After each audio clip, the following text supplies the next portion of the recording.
আশা করছি আজকের এপিসোড আপনাদের অনেক ভালো লাগবে।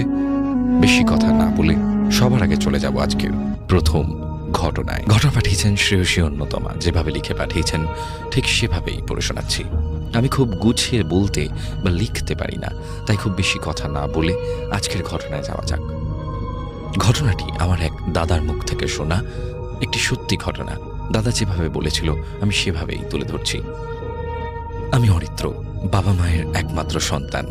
ছোটবেলা থেকেই আমি খুব আদরে আহ্লাদে বড় হয়েছি। আমি ছিলাম ভীষণ নেওটা, নরম স্বভাবের। এইচএসসি পরীক্ষার রেজাল্টের পর কোথায় ভর্তি হব এটা নিয়ে খুব দ্বন্দ্বে পড়ে যাই। মা বাবাকে রেখে দূরে যাবার কথা ভাবলে কান্না পেয়ে যায়। মা বাবাকে ছেড়ে দূরে যাব না বলেই শুধুমাত্র খুলনা ইউনিভার্সিটির ফর্ম তুললাম। মনে মনে প্রতিজ্ঞা করলাম বাবার স্বপ্ন পূরণ করতেই হবে।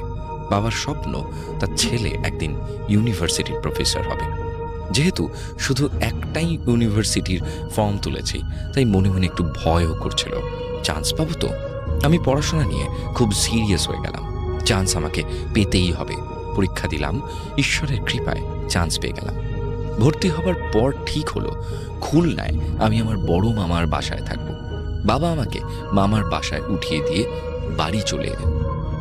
গ্রামের ছেলে, শহুরে হালচালে অভ্যস্ত নই, তাই জন্য প্রথম দিকে অ্যাডজাস্ট করতে খুব কষ্ট হতো। আস্তে আস্তে অভ্যস্ত হয়ে যাই। 2 বছর কেটে যায়। আমিও খুলনা শহরের সাথে পরিচিত হয়ে যাই। বন্ধুদের মাধ্যমে কিছু টিউশন জোগাড় করে ফেলি। আস্তে আস্তে আমার স্টুডেন্ট আরও বেড়ে যায়। ভালোই লাগতো, নিজের খরচের জন্য আর বাবার থেকে টাকা নিতে হতো না। যাই হোক, একদিন আমার ডিপার্টমেন্টের স্যার আমাকে বললেন তার এক বন্ধুর ছেলেকে পড়াতে হবে। স্যারের কথা আমি ফেলতে পারলাম না। ঠিক হলো, কাল থেকেই পড়াতে যাব। প্রতিদিনই আমার টিউশনি শেষ করে বাড়ি ফিরতে ফিরতে প্রায় রাত 9টা বেজে যায়। এদিকে নতুন টিউশনি পড়াতে যেতে হবে খালিশপুর। 9টার পর খালিশপুর পর্যন্ত গিয়ে পড়ানোটা কষ্টকর, কারণ খালিশপুর যেতেই প্রায় রাত 9:30 বেজে যাবে। 1 তারিখ থেকে পড়াতে শুরু করলাম। আমার স্টুডেন্টের নাম প্রিন্স। প্রথম দিন থেকেই ওর সাথে আমার একটা দারুণ ভাব হয়ে গেল। প্রিন্স খুব ব্রিলিয়ান্ট ছেলে, ওকে পড়াতে আমার দারুণ লাগে। প্রিন্সের বাবা জাপান প্রবাসী, ভদ্রলোক একজন ইঞ্জিনিয়ার। প্রিন্সের মা হোম মেকার। একদিন পড়াতে গিয়ে শুনি ওরা প্রিন্সের বাবার কাছে জাপান চলে যাচ্ছে। প্রিন্সকে সেদিন আর পড়ালাম না। খানিকক্ষণ প্রিন্সের সাথে গল্প করে ওদের বিদায় জানিয়ে চলে আসি। এরপর কয়েক বছর কেটে যায়। আমার পড়াশোনা শেষ হয়ে যায়। আমি রাজশাহী ইউনিভার্সিটির শিক্ষক হিসেবে যোগদান করি। এর কিছুদিন পর আমি পিএইচডি করার সুযোগ পাই জাপানে। হঠাৎ আমার মনে স্টুডেন্ট প্রিন্সের কথা আসে। আমার স্যারের সাথে যোগাযোগ করে প্রিন্সের বাবার ফোন নাম্বারটি নিয়ে নিই। দূর দেশে একজন পরিচিত মানুষ থাকাটা অনেক বড় সাপোর্ট।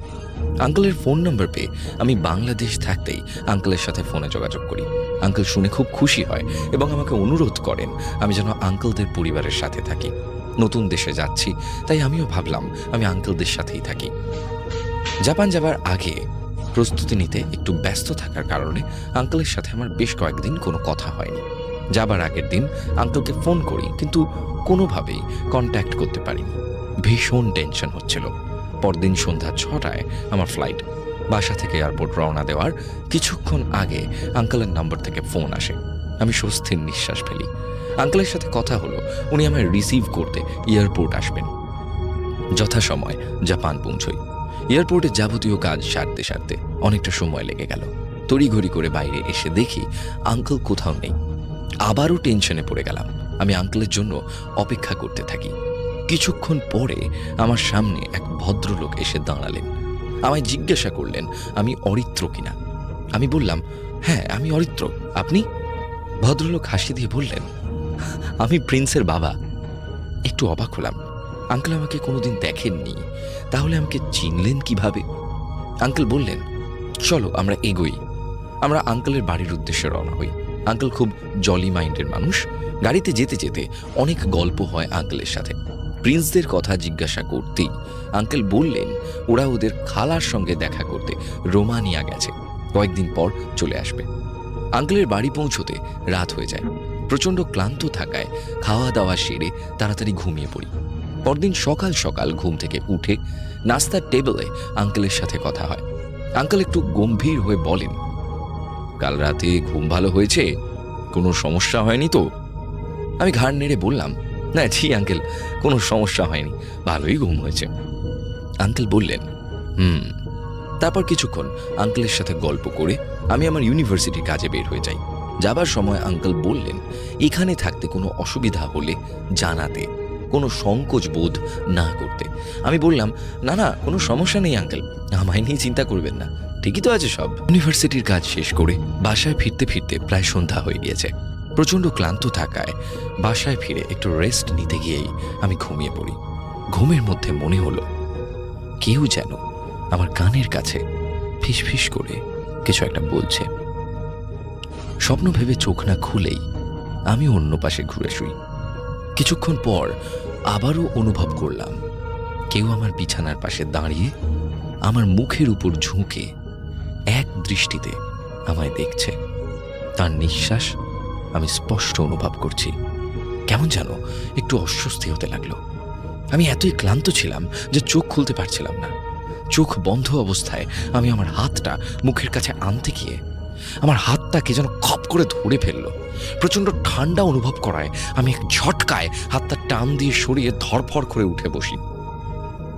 রুমের ডিম লাইটের আবছা আলোয় দেখলাম ঘরে কেউ নেই।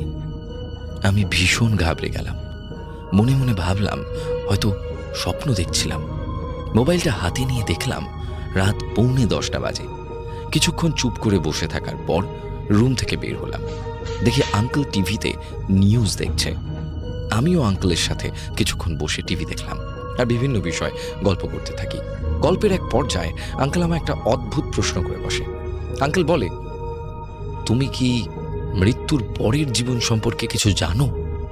আমি আমতা আমতা করে বললাম, মানে জি আঙ্কেল, আমি কিছু বইতে এই সম্পর্কে পড়েছি। আঙ্কেল মুচকি হেসে বললেন, জানো তো, মায়া খুব খারাপ জিনিস। আমি তো এই মায়ায় আটকে আছি। আমি খুব অবাক হলাম আঙ্কেলের কথায়। প্রসঙ্গ চেঞ্জ করে আঙ্কেল বললেন, চলো চলো, বেশ রাত হলো, ডিনার করে ঘুমোতে যাও, কয়দিন একটু রেস্ট নাও, নেক্সট উইক থেকে তো ক্লাস। আমি বললাম, জি আঙ্কেল। ডিনার শেষ করে আমি আমার রুমে চলে যাই। সন্ধ্যায় ঘুমানোর জন্য আমার ঘুম আসছিল না। এপাশ ওপাশ করতে থাকি। তখন হয়তো মধ্যরাত। আমি একটু তন্দ্রাচ্ছন্ন হয়ে পড়ি। আমার ঘুম ভেঙে যায় একটা চাপা কান্নার শব্দে। আমি ঘুম থেকে উঠে বসি। আমার মনে হয় আঙ্কেলের রুম থেকে কান্নার আওয়াজ আসছে। আমি কৌতূহল বশত আঙ্কেলের রুমের সামনে যেতেই বুঝতে পারি আঙ্কেল কান্না করছেন। আমি আঙ্কেলের রুমের সামনে থেকে চলে আসি। বিছানায় শুয়ে ঘুম আসছিল না। মনের মধ্যে অনেক প্রশ্ন ঘুরপাক খাচ্ছিল। আঙ্কেল কেন এভাবে কাঁদছেন? প্রায় ভোর রাতে আমি ঘুমিয়েছি। সকালে আমার ঘুম ভাঙে আঙ্কেলের ডাকে। আমি উঠে আঙ্কেলকে বেশ হাসি খুশি দেখি। কালকের ঘটনাটা আঙ্কেলকে আর কিছু জিজ্ঞাসা করিনি। আঙ্কেল বললেন, ফ্রেশ হয়ে এসো, আমি নাস্তার টেবিলে অপেক্ষা করছি। আমি ফ্রেশ হয়ে আঙ্কেলের সাথে নাস্তার টেবিলে বসি। নাস্তার এক পর্যায়ে আঙ্কেল বলল, জানো অরিত্র, মৃত্যুর পর এভাবে আটকে থাকা খুব কষ্টকর। মায়া আমাকে মুক্তি দিচ্ছে না। আমার মাকে খুব মিস করছি। আমার মা এই পৃথিবীর মায়া ছেড়ে চলে গেছে। আমি আমার শেষ সময়টায় পরিবারকে পাশে পেলাম না। আঙ্কেলের কথা শুনে আমি হকচকিয়ে গেলাম। আঙ্কেল কি বলছেন এসব? আমি আঙ্কেলের কথাগুলো শুনলাম, কিন্তু কোনো হিসাব মেলাতে পারছি না। আঙ্কেলকে জিজ্ঞাসা করলাম, আঙ্কেল আপনি ঠিক আছেন তো? শরীর খারাপ করেনি তো? আঙ্কেল একটু মুচকি হেসে গম্ভীর স্বরে বললেন, আমি ঠিক আছি, শুধু একটু কষ্ট হচ্ছে। আমি ভাবলাম আন্টি আর প্রিন্স নেই, তাই হয়তো আঙ্কেলের মনটা খারাপ। আমি নাস্তা শেষ করে শহরটা ঘুরে দেখার জন্য বের হলাম। বাসায় ঢুকলাম প্রায় দুপুর 2টার দিকে। বাসায় ফিরে দেখি আঙ্কেল কিচেনে রান্না করছেন। আঙ্কেলকে বাসায় দেখে জিজ্ঞাসা করলাম, আঙ্কেল আপনি অফিস যাননি? উত্তরে আঙ্কেল বললেন, কোন অফিসে যাব? অফিস তো আর আমার নেই এই পৃথিবীতে, আমি আর কোথায়? কথাটি বলেই আঙ্কেল হাসলেন, বললেন, যাও তুমি গোসল করে এসো, একসাথে খাবো। আমি খুব বিব্রত হলাম। কি বলছেন এসব আঙ্কেল? আঙ্কেলের কোনো মানসিক সমস্যা হয়নি তো? যাই হোক, আমি আমার ঘরে চলে গেলাম। গোসল করে বের হয়ে দেখি আঙ্কেল খাবার নিয়ে বসে আছেন।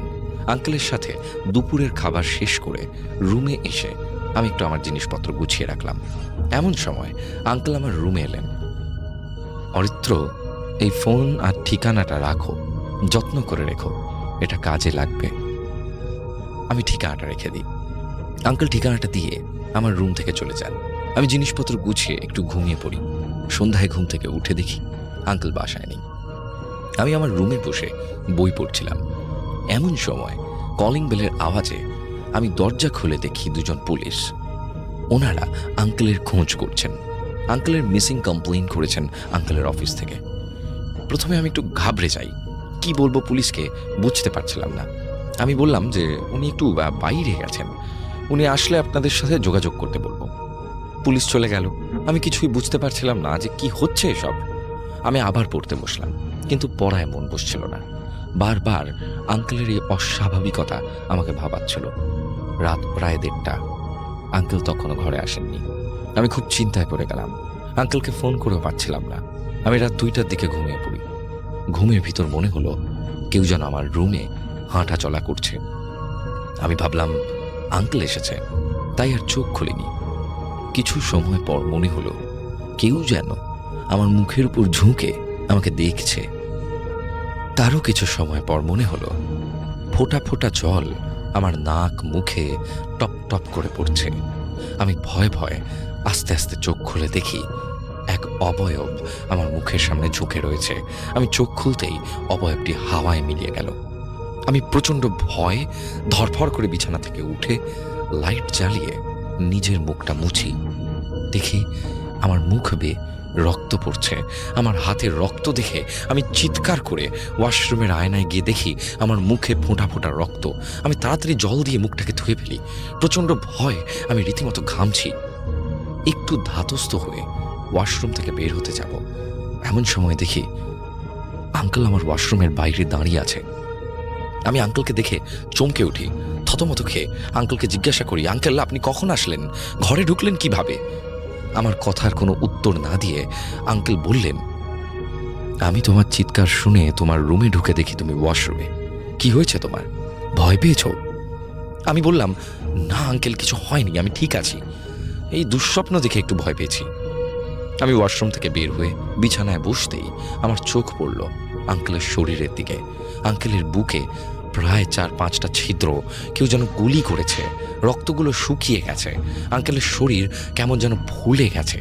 গায়ের রং একদম নীলচে কালো বর্ণের হয়ে গেছে।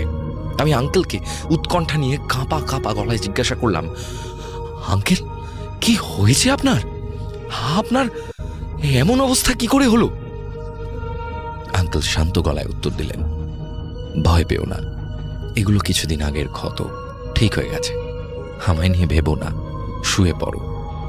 আঙ্কেল কথাগুলো বলেই আমার রুম থেকে বের হয়ে যাওয়ার সময় লক্ষ্য করলাম আঙ্কেলের পিঠেও একই রকম ক্ষত। দেখে মনে হচ্ছে বন্দুকের গুলি এক পাশ থেকে ঢুকে অন্য পাশ থেকে বের হয়ে গেছে। আমি যেন কথা বলার সব শক্তি হারিয়ে ফেলেছি। আঙ্কেল রুম থেকে বের হয়ে যাওয়ার পর আমি রুমের লাইট জ্বালিয়ে শুয়ে পড়ি। সবকিছু কেমন যেন গোলমেলে লাগছে।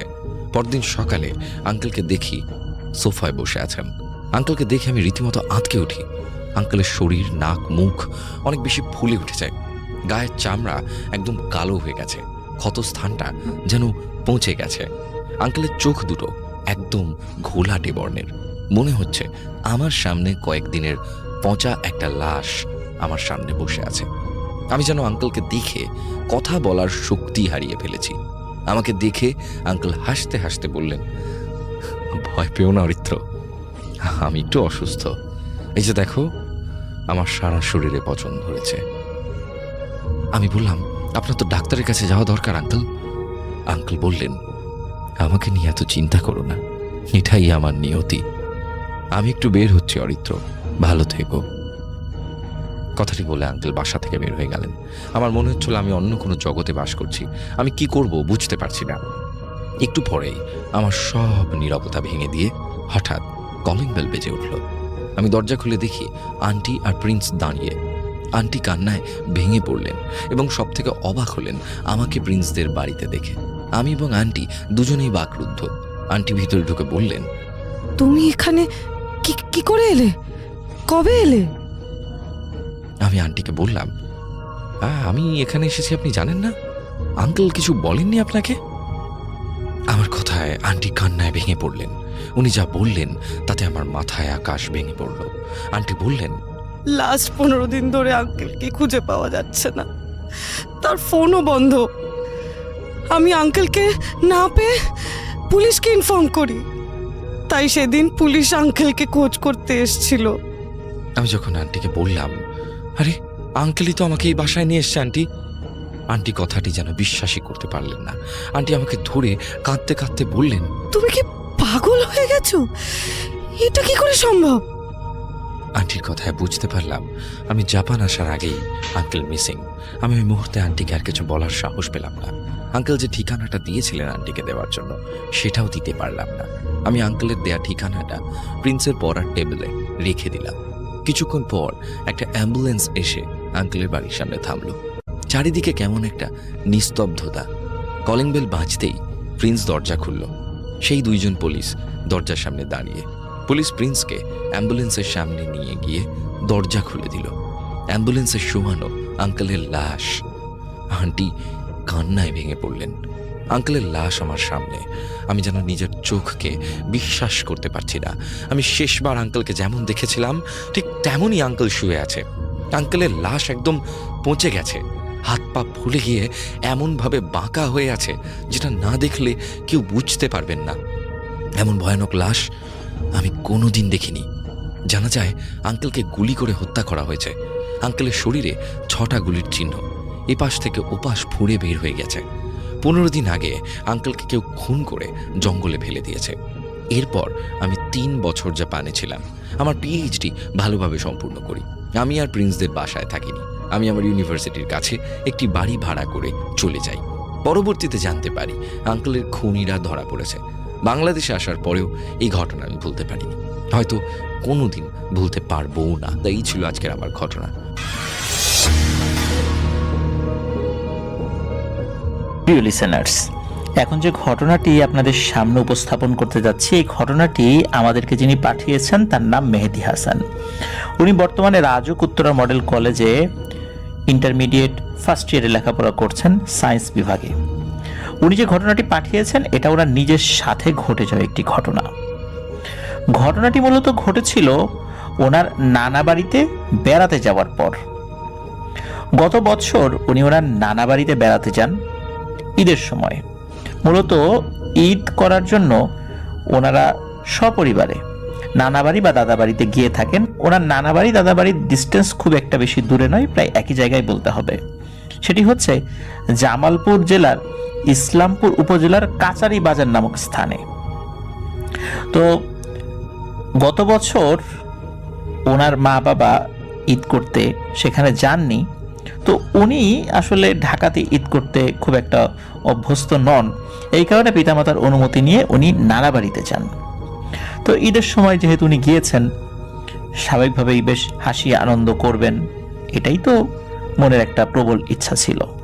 কিন্তু সেই ইচ্ছাটার গুড়ে বালি হয়ে যায় ভয়ানক একটি ঘটনা ঘটার প্রেক্ষাপটে। উনি যে এলাকাতে গিয়েছিলেন ওই এলাকাতে বিদ্যুতের অবস্থা খুব বেশি ভালো না। কারণ হচ্ছে ওই ইসলামপুর উপজেলার কাচারি বাজার নামক যে স্থান, ওই স্থানের আশেপাশে আরও কিছু জায়গা রয়েছে, যেমন কামারবাড়ি, কালীবাড়ি ঘাট, এরকম বেশ কিছু জায়গা রয়েছে। তো ওখানে বিদ্যুতের অবস্থা এমন ভয়ানক ছিল ওই সময়টাতে যে মানে খুব লোডশেডিং চলছিল। রাত 11টার দিকে বিদ্যুৎ চলে যেত আর ভোরের দিকে আসতো। বলা যায় যে সারা রাত বিদ্যুৎ ছিল না বললেই চলে। আর ওইখানে ঘরের মধ্যে মোবাইলের নেটওয়ার্ক পাওয়া যেত না, আর ইন্টারনেট ব্রাউজিং করাটাও বেশ অসুবিধা ছিল। আর যদি মেসেঞ্জার বা হোয়াটসঅ্যাপ কলে কথা বলতে হয় তাহলে বাড়ির বাইরে গিয়ে কথা বলতে হবে, এমনকি মোবাইল ফোনে কথা বলার জন্য মোটামুটি ঘরের বাইরেই যেতে হবে। আর যদি কেউ অনলাইনে কথা বলতে চায় তাহলে রাস্তার দিকে যেতে হবে। তো উনি সেখানে গিয়েছেন রাতের বেলা, রাত 11টা সাড়ে 11টার দিক। তখনও বিদ্যুৎ যায়নি, নর্মালি 11টা সাড়ে 11টার মধ্যে চলে যায়। তো রাত 12টার দিকে ওনার খুব কাছের এক বন্ধু অনলাইনে ফোন করেন।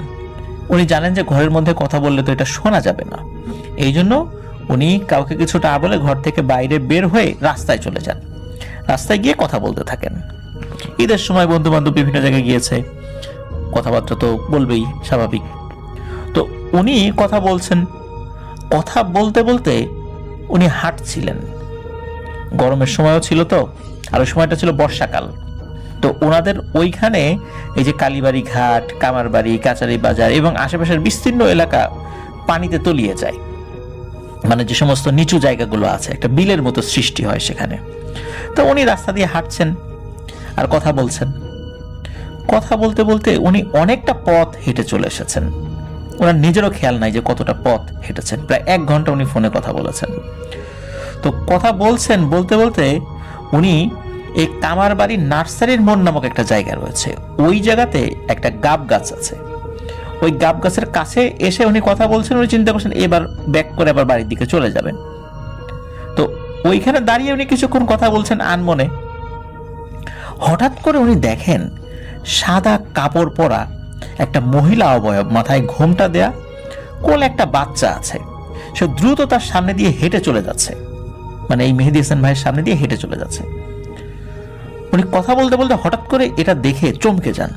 কি ব্যাপার, এত রাত্রে সাদা শাড়ি পরা একটা মহিলা কোলে বাচ্চা নিয়ে যাচ্ছে, কোথায় যাচ্ছে? এদিকে আশেপাশে তো কোনো রাস্তাঘাট ওইভাবে নাই, আর রাস্তাঘাট থাকলেও এত রাত্রে তো কোনো মহিলার যাওয়ার কথা নয়। আর কোনো বাড়ির দিকে যাবেন, আশেপাশে তো দেখা যাচ্ছে যে পানিতে তলিয়ে গিয়েছে এমন কিছু জায়গা, আর কিছু একটু উঁচু জায়গা রয়েছে যেখানে ক্ষেতের আইল আছে। উনি তো ওই দিকেও যাচ্ছেন না। তো এই মেহেদী হাসান ভাই উনি খেয়াল করছেন যে মহিলাটা কোন দিকে যায়। উনি যখন বুঝতে পারেন যে এটা হয়তো কোনো বাচ্চা চোর হতে পারে, কোনো বাড়ি থেকে বাচ্চা চুরি করে নিয়ে যাচ্ছে, তো উনি ফোন কলটা কেটে দিয়ে ওই মহিলার পিছনে, যে কার বাড়ির বাচ্চা চুরি করে কোথায় যাচ্ছে এটা ওনার দেখার কৌতূহল জায়গা, উনি ওই মহিলার পিছু নিয়ে হাঁটতে থাকেন। তো মহিলা হেঁটে যাচ্ছে।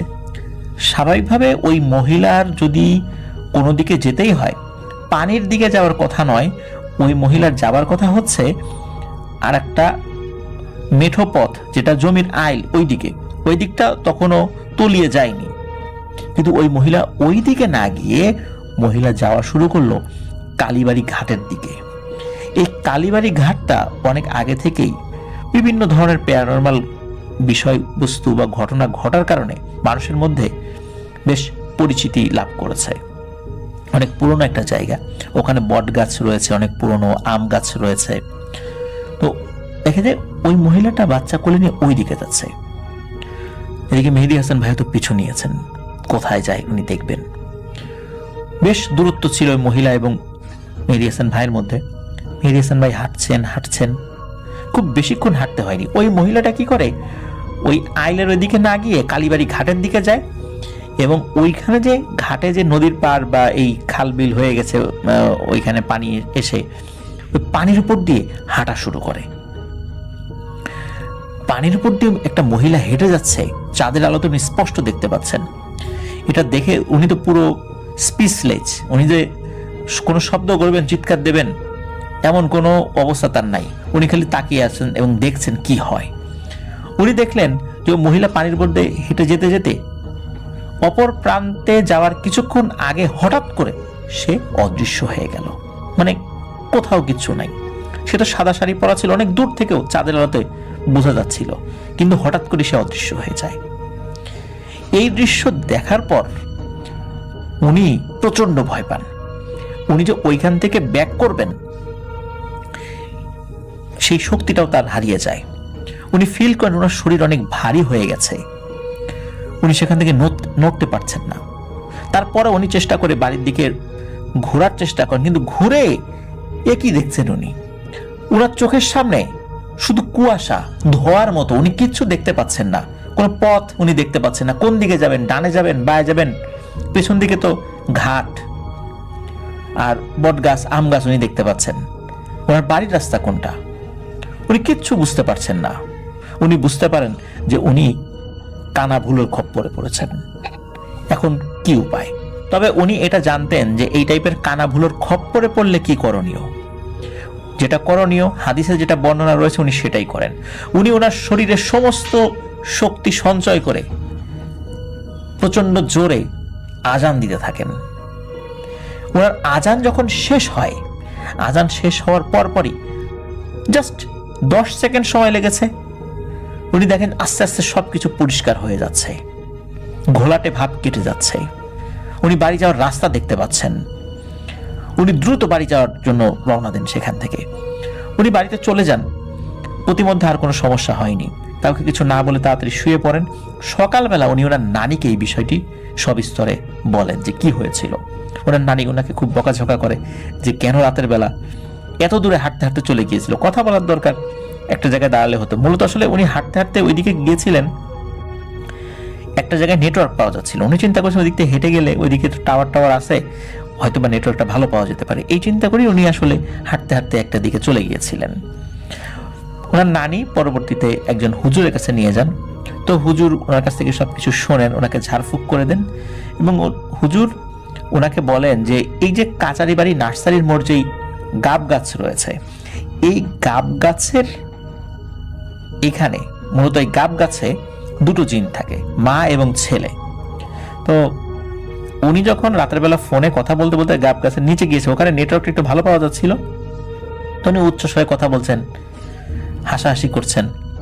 এতে কি হয়েছে, ওই জিন দুটার অসুবিধা হয়েছে। তখন ওরা ক্ষিপ্ত হয়ে তাকে মায়াজাল সৃষ্টি করে তাকে পেছন পেছন নিয়ে গিয়েছে এবং ওখানে এমন এক মায়াজাল সৃষ্টি করেছে যার ফলে সে সারা রাত যেন ঘুরতে থাকে। কিন্তু আল্লাহর অশেষ রহমতে সে বুদ্ধি করে যে আজান দিয়েছিল, যার ফলে এই মায়াজালটা কেটে যায়, ওই জিনগুলোর কোনো ক্ষতি করতে পারেনি। তো এভাবেই ওনার সাথে একটি ভয়ানক ঘটনা ঘটেছিল। প্রিয় লিসেনার্স, এই টাইপের যে ঘটনা ঘটে, আমরা বিভিন্ন সময় বলেছি এই টাইপের ঘটনা ঘটলে সে যে যেখানেই থাকুক, যে অবস্থায় থাকুক, আজান দিতে হবে। আজান দিলে ইনশাল্লাহ এই সমস্যা কেটে যাবে। এটা হাদিসের বর্ণনা। আর এই টাইপের মায়াজাল সৃষ্টি করা জিনের নাম হচ্ছে গয়লান। পবিত্র কোরআনে গয়লান শব্দটা উল্লেখ রয়েছে। যদি কেউ এই ধরনের সমস্যায় আমরা পড়ি, অবশ্যই আমরা আজান যদি দেই, ইনশাল্লাহ এই সমস্যা কেটে যাবে। এই বিষয়ে আমাদের কিন্তু ছোট্ট একটা শর্ট আমরা আপলোড করেছিলাম, এই সমস্যায় পড়লে কি করণীয়। তো আশা করছি শিক্ষণীয় এই ভয়ানক ঘটনাটি আমাদের সকলের জন্য যেন অনুকরণীয় দৃষ্টান্ত হয়ে থাকে, যে আমরা এই ধরনের সমস্যায় পড়লে কিভাবে এখান থেকে আল্লাহ চাহেন তো বেঁচে ফিরতে পারি। ধন্যবাদ জানাচ্ছি মেহেদী হাসান ভাইকে, চমৎকার একটি ঘটনা যেটা আপনার নিজের সাথে ঘটেছিল শেয়ার করার জন্য।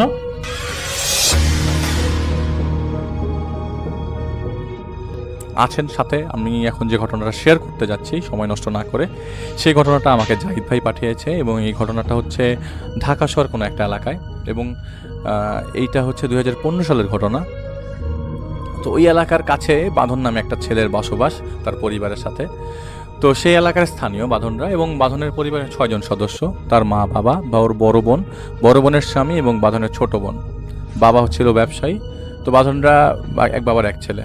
তো বাঁধনের বয়স তখন 16 বছর।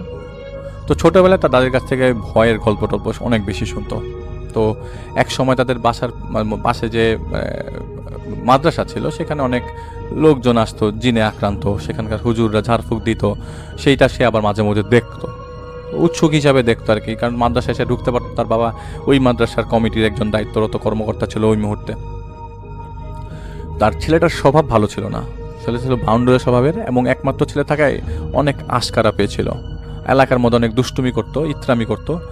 তো একদিন এক পুরাতন বইপত্রের দোকানে বসে বন্ধুরা আড্ডা দিচ্ছিল। তো ওই আড্ডার মধ্যে তার একটা বইয়ের দিকে চোখ পড়ে, হলুদ মলাটের। সেই বইটাতে তুলে দেখে এবং বইটার মধ্যে দেখে যে জাদু এবং তাবিজের কিতাব, কিন্তু বাকি অংশটা ছিল সেরা। সে বইটা সে সাথে করে লুকায় নিয়ে আসে, কেননা জাদু এবং তাবিজের কিতাব লেখাটা তাকে আকর্ষিত করে। সেদিন রাতে সে মনোযোগ দিয়ে বইটা পড়ে এবং দেখলো কত শত জিনিসপত্র বশ করার সিস্টেম, ফসল ফলানোর তাবিজ, ব্যবসা উন্নতি করানোর তাবিজের পদ্ধতি, আর কত কি। সেই বইতে সে আরও কিছু পদ্ধতি দেখলো, যেটা দেখলো যে ওই মাদ্রাসার যে হুজুররা ব্যবহার করতো, সেইগুলো যখন জিনে আক্রান্ত লোকজনরা ঠিক করতে আসতো, ওই হুজুররা সেগুলো ব্যবহার করতো। এবং সে মানে দেখে মাথা খারাপ হয়ে যায়, যে মারাত্মক অবসেসড হয়ে যায় সে বইটার প্রতি। তো এর মধ্যে 2 মাস চলে যায়, আর এর মধ্যে সেই বইটার সব অংশ পড়ে ফেলে। একদিন তার এক বন্ধুর সাথে প্রচণ্ড ঝগড়া হয়, আর সে এতটাই রেগেছিল যে সে ঠিক করে তাকে এরকম পিটিয়ে ঠিক করবে না, তাকে তাবিজ করে উচিত শিক্ষা দেবে। তো সেই রাতে সে বইটা ঘাটে এবং বইটাতে একটা পদ্ধতি বের করে। সেই পদ্ধতিতে কাজ করতে গেলে কিছু জিনিসের দরকার ছিল, সাথে দরকার ছিল একটা কালো মোরগ। তো সেই জিনিসপত্র সে সংগ্রহ করে। প্রথমে 2টা আলাদা কাগজে সেই বইয়ের নির্দেশ মোতাবেক সে দেখে যে বাম হাত দিয়ে আরবিতে লেখাগুলো সে লিখবে, তাকে লিখতে হবে। এবং সে কোরআন পড়তে পারতো না, তাই সে জানে না সে কী লিখছে। আর মোরগের রক্ত দিয়ে সেটা লিখতে হবে এবং সেটা শেষ করে সে, এবং বাকি কাজগুলোও সে শেষ করে। কাগজে সেই সূরার 1 থেকে 9 নম্বর আয়াত সে উল্টা করে লেখে, কেননা সে সেই তাবিজের কিতাব দেখেই লিখছিল, আর সেই কালো মোরগের রক্তে লিখছিল। সে জানতো না আসলে কি লিখছিল। এরপরে সে আরও কিছু কাজ করে, এবং সেই কিতাবে লেখা ছিল সব নিয়ম পালন করে সেই রক্ত দিয়ে আরবিতে লেখা কাগজটির 2টা একটা দুই কবরের পাশে মাটি খুঁড়ে গাঁথতে হবে, আর একটা গাছে ঝুলিয়ে দিতে হবে। তো সেই এলাকা সে তাদের কোনো একটা এলাকার কবরস্থানে সেই তাবিজটা গেড়ে আসে এবং আরেকটা তাবিজ সে গাছে বেঁধে দেয়, এবং সে অপেক্ষা করতে থাকে তার বন্ধুর কি পরিণত হবে। কিছুদিন পর যাওয়ার পর তিনি বাসায় সন্ধ্যায় বাড়িতে ছিল, ছোট বোনের জন্মদিন ছিল এবং সবাই মিলে একসাথে খাবার খাচ্ছিল। এমন সময় বাঁধন যে চেয়ারটায় ছিল সেই চেয়ারটায় বাঁধনকে প্রায় 3 থেকে 4 গজ দূরে কেউ আচমকা ছুঁড়ে ফেলে। কোনো কিছু বোঝার আগেই বাঁধনকে পুনরায় ছুঁড়ে ফেলে ডাইনিং টেবিলের উপর অদৃশ্য কোনো শক্তি, এবং ঘটনার আকস্মিকতায় হতভম্ব হয়ে যায় সবাই। মা বোনরা কান্না শুরু করে দেয়। ওই মুহূর্তে বাঁধন বেহুশ ছিল আর মুখ দিয়ে ফেনা আসছিল। তাকে দ্রুত হাসপাতালে নিয়ে যাওয়া হয় এবং জানা যায় তার বাম হাত ও বাম পা ভেঙে গেছে। তো বাঁধনকে হাসপাতালে নেওয়ার পথে সেই মাদ্রাসার যে অধ্যক্ষ তাকে ফোন দেয় তার বাবা, এবং জিজ্ঞেস করে বাঁধনকে আকস্মিকভাবে এরকম ওদিক ওদিক ছুঁড়ে ফেলা হয় এবং সবাই পাগল হয়ে গেছে দেখে। তো মাদ্রাসায় যেহেতু ঝাড়ফুঁক দেওয়া হতো, তো কোনো জিনের বদ নজর হতে পারে। সেই মাদ্রাসার প্রধানকে বলে যে আপনি তো জানেন আপনাদের তো অনেক ইয়াটিয়া আছে, আপনারা খুঁজে বের করার ট্রাই করেন। তো সেই রাতে বাঁধনের বন্ধুলা ভাই এবং বাঁধনের ছোট বোন বাসায় আসে এবং এসে দেখে পুরাটা ফ্ল্যাট তছনছ হয়ে আছে এবং দেয়ালে ছোপ ছোপ রক্তের দাগ। তাদের চোখের সামনে ফ্ল্যাটের দরজায় প্রচুর কিলঘুষির শব্দ আসছে। তারা অনেক ভয় পেয়ে যায়। আপনারা নিজেরা চিন্তা করেন, আপনারা বাসায় ঢোকার পর দরজার মধ্যে যদি কিলঘুষির শব্দ আসতে থাকে তাহলে কিরকম লাগবে, কিন্তু কেউ নাই। তারা ভয়ে ফ্ল্যাটের দরজা খুলে বের হয়ে যায়। তো ওই দিন ফজরের নামাজের পর বাঁধনের বোন এবং দুলাভাই যা দেখেছিল তা মাদ্রাসার প্রধানকে জানানো হয়। আর ওইদিকে বাঁধনের অবস্থা খুব খারাপ, বাম পা এবং বাম হাত ভেঙে গেছে। পরদিন দুপুরে বাঁধনের হুঁশ আসলেও সে কথা বলছিল না, দাঁতে দাঁত লাগিয়ে রেখেছিল। তো ওই মুহূর্তে বাঁধনের চিকিৎসা চলছিল। এর মধ্যে বাঁধনের বাবা সেই মাদ্রাসার প্রধানের সাথে দেখা করে এবং ওনার কাছে জানতে চায় ঘটনা কি, কেন হঠাৎ করে সবার সামনে এরকম আছাড় মারলো এবং ফ্ল্যাটে ভাঙচুর করলো, কে আসলো। তো হুজুরের কাছে তিনি জানতে চাইলেন। তো ওই মাদ্রাসাটা ওই এলাকার অনেক প্রসিদ্ধ মাদ্রাসা, তো সেখানে জিনরা লেখাপড়া করত। সেই মাদ্রাসার প্রধান এবং সবাই সেটা জানতো। মাদ্রাসার প্রধানের সাথে ওইখানকার এক জিন শিক্ষার্থীর পরিবারের সাথে সাক্ষাৎ ছিল। তো হুজুর বলে রাতে উনি ওই ছাত্রদের জিন সর্দারের সাথে কথা বলবে এবং জেনে নেবে কাহিনী কি, কোথা থেকে আসছে। এদিকে বাঁধনের পরিবারে কেউ তাদের ফ্ল্যাটে প্রবেশ করলে তাদের দিকে কেউ না কেউ কোনো জিনিস ছুঁড়ে মারছে এবং অনেক জিনিসপত্র ছুঁড়ে আসছে। তো তারা কেউ ঘরে থাকতে পারছিল না। সেই রাতে মাদ্রাসার প্রধানের সাথে সেই মাদ্রাসায় অধ্যয়নরত জিনের সর্দারের সাথে কথা হয়। তো জিন সর্দার বলে বাঁধন কারোর ক্ষতি করতে চেয়েছিল এবং ভুলক্রমে সে একজন হুদ্দামকে ডেকে নিয়ে আসছে। তো হুজুর জানতে চায় হুদ্দাম মানে। তো ওই জিন বলে হুদ্দামরা হচ্ছে উপত্যকায় থাকে, তারা কারো ক্ষতি করে না, কারো উপকার করে না। আর এই হুদ্দাম এখানকার কেউ নাই এবং সে কোথা থেকে আসছে তাকে জিজ্ঞেস করতে হবে। তো হুজুর জানতে চায় বাঁধন কিভাবে কি করলো। তো সর্দার বলে তো যে কিতাবে জাদু মন্ত্র ছিল সেটা সে জানতো না, সে হুদ্দামকে হাজির করার কাজটা করেছে। উল্টা করে যা লেখা ছিল সে হুদ্দামকে আহ্বান করে তার গোলামির জন্য, কিন্তু হুদ্দামকে তো তার গোলাম বানানো সম্ভব না। আর এখন সেই বাঁধন সেই জাদুর বস্তুগুলো কোনো কবরস্থানে পুঁতে দিয়ে আসছে, যার কারণে হুদ্দাম কষ্ট পাচ্ছে। এখন এই জাদুর বস্তু যদি তুলে ফেলা যায় তাহলে এখান থেকে একমাত্র হুদ্দামকে সরানো যাবে, এছাড়া সম্ভব না। না হলে হুদ্দাম একদম এই ছেলেটাকে মেরে ফেলবে। তো হুদ্দাম এটাও দেখেছে হুদ্দাম যে তার পরিবারের আশকারা পেয়ে ছেলেটা খারাপ হয়ে গেছে, তো এখন তার ক্ষতি না ছাড়া যাবে না। তো হুজুর জিন সর্দারকে অনুরোধ করে যে তাহলে আপনি তাদের উপকারটা করে দেন, তাবিজটা যেখানে বাঁধন গেড়েছে সেটা তুলে দেন। তো জিন সর্দার মানা করেন যে এইটুকু জানি যে জিনিসটা কবরস্থানে আছে, সেটা শুধুমাত্র হুদ্দামই জানে কোন কবরস্থানে, আর সেই কবরস্থান থেকে কেবল ইনসানই পারবে সেই জাদুর বস্তু সরাতে, আমরা পারবো না। তো অনেক কথা হওয়ার পর হুজুর জিন সর্দারকে অনুরোধ করে যে আপনি বোঝান, সে যেন চলে যায়। তো হুজুর জিন সর্দার বলে ঠিক আছে, আমরা বোঝাবো, আপনি চেষ্টা করুন, দেখেন হুদ্দামের সাথে কথা বলতে পারেন কিনা, বুঝতে পারেন কিনা। তো এর মধ্যে কিছুদিন চলে যায়। তো হাসপাতালে থাকা অবস্থায় বাঁধনের মধ্যে হুদ্দামের আসা যাওয়া ছিল। সে মাঝে মাঝে বাঁধনের ভাঙা হাত পা এবং ভাঙা পায়ের হাতের মধ্যে আঘাত করতো। তো একদিন এমন যখন করছিল তখন বাঁধনের মা কান্নাকাটি করে অনেক অনুরোধ করে যেন তার ছেলেকে যন্ত্রণা না দেয়, এবং অনেক অনুরোধের পরে হুদ্দাম তাকে আর আঘাত করে নাই, কিন্তু সে বাঁধনকে নিজের কবজায় রাখলো। তো একদিকে জিন সর্দার তাকে অনুরোধ করেছিল সে যেন বাঁধনকে কবজায় না রাখে, বাঁধনকে ছেড়ে দেয়, এবং যাতে করে সে তাবিজটা তুলতে পারে, কারণ বাঁধন ছাড়া তো জানে না কেউ তাবিজটা কোথায়। কিন্তু অনেক আলোচনার পরও সুরাহা হয় না, কারণ সে বাঁধনকে উচিত শিক্ষা দিয়ে ছাড়বেই। এভাবে আলোচনা চলছিল এবং 2 মাস চলে যায়। তো বাঁধন সম্পূর্ণরূপে হুদ্দামের কন্ট্রোলে ছিল। দিনে একবার খেত, তাও ভোর রাতে, আর কথাও বলতো না। তো ওই মাদ্রাসার হুজুরা চেষ্টা করছিল প্রতিদিন নিয়ম করে ঝাড়ফুঁক করার। তো হঠাৎ করে একদিন বাসার মধ্যে বাঁধনকে পাওয়া গেল না। তাকে অনেক খোঁজাখুঁজি করে তাদের বাসার পাশে ওই মাদ্রাসার সাথে একটা মসজিদ আছে, নামকরা মসজিদ, সেই মসজিদের মধ্যে তাকে পাওয়া যায়।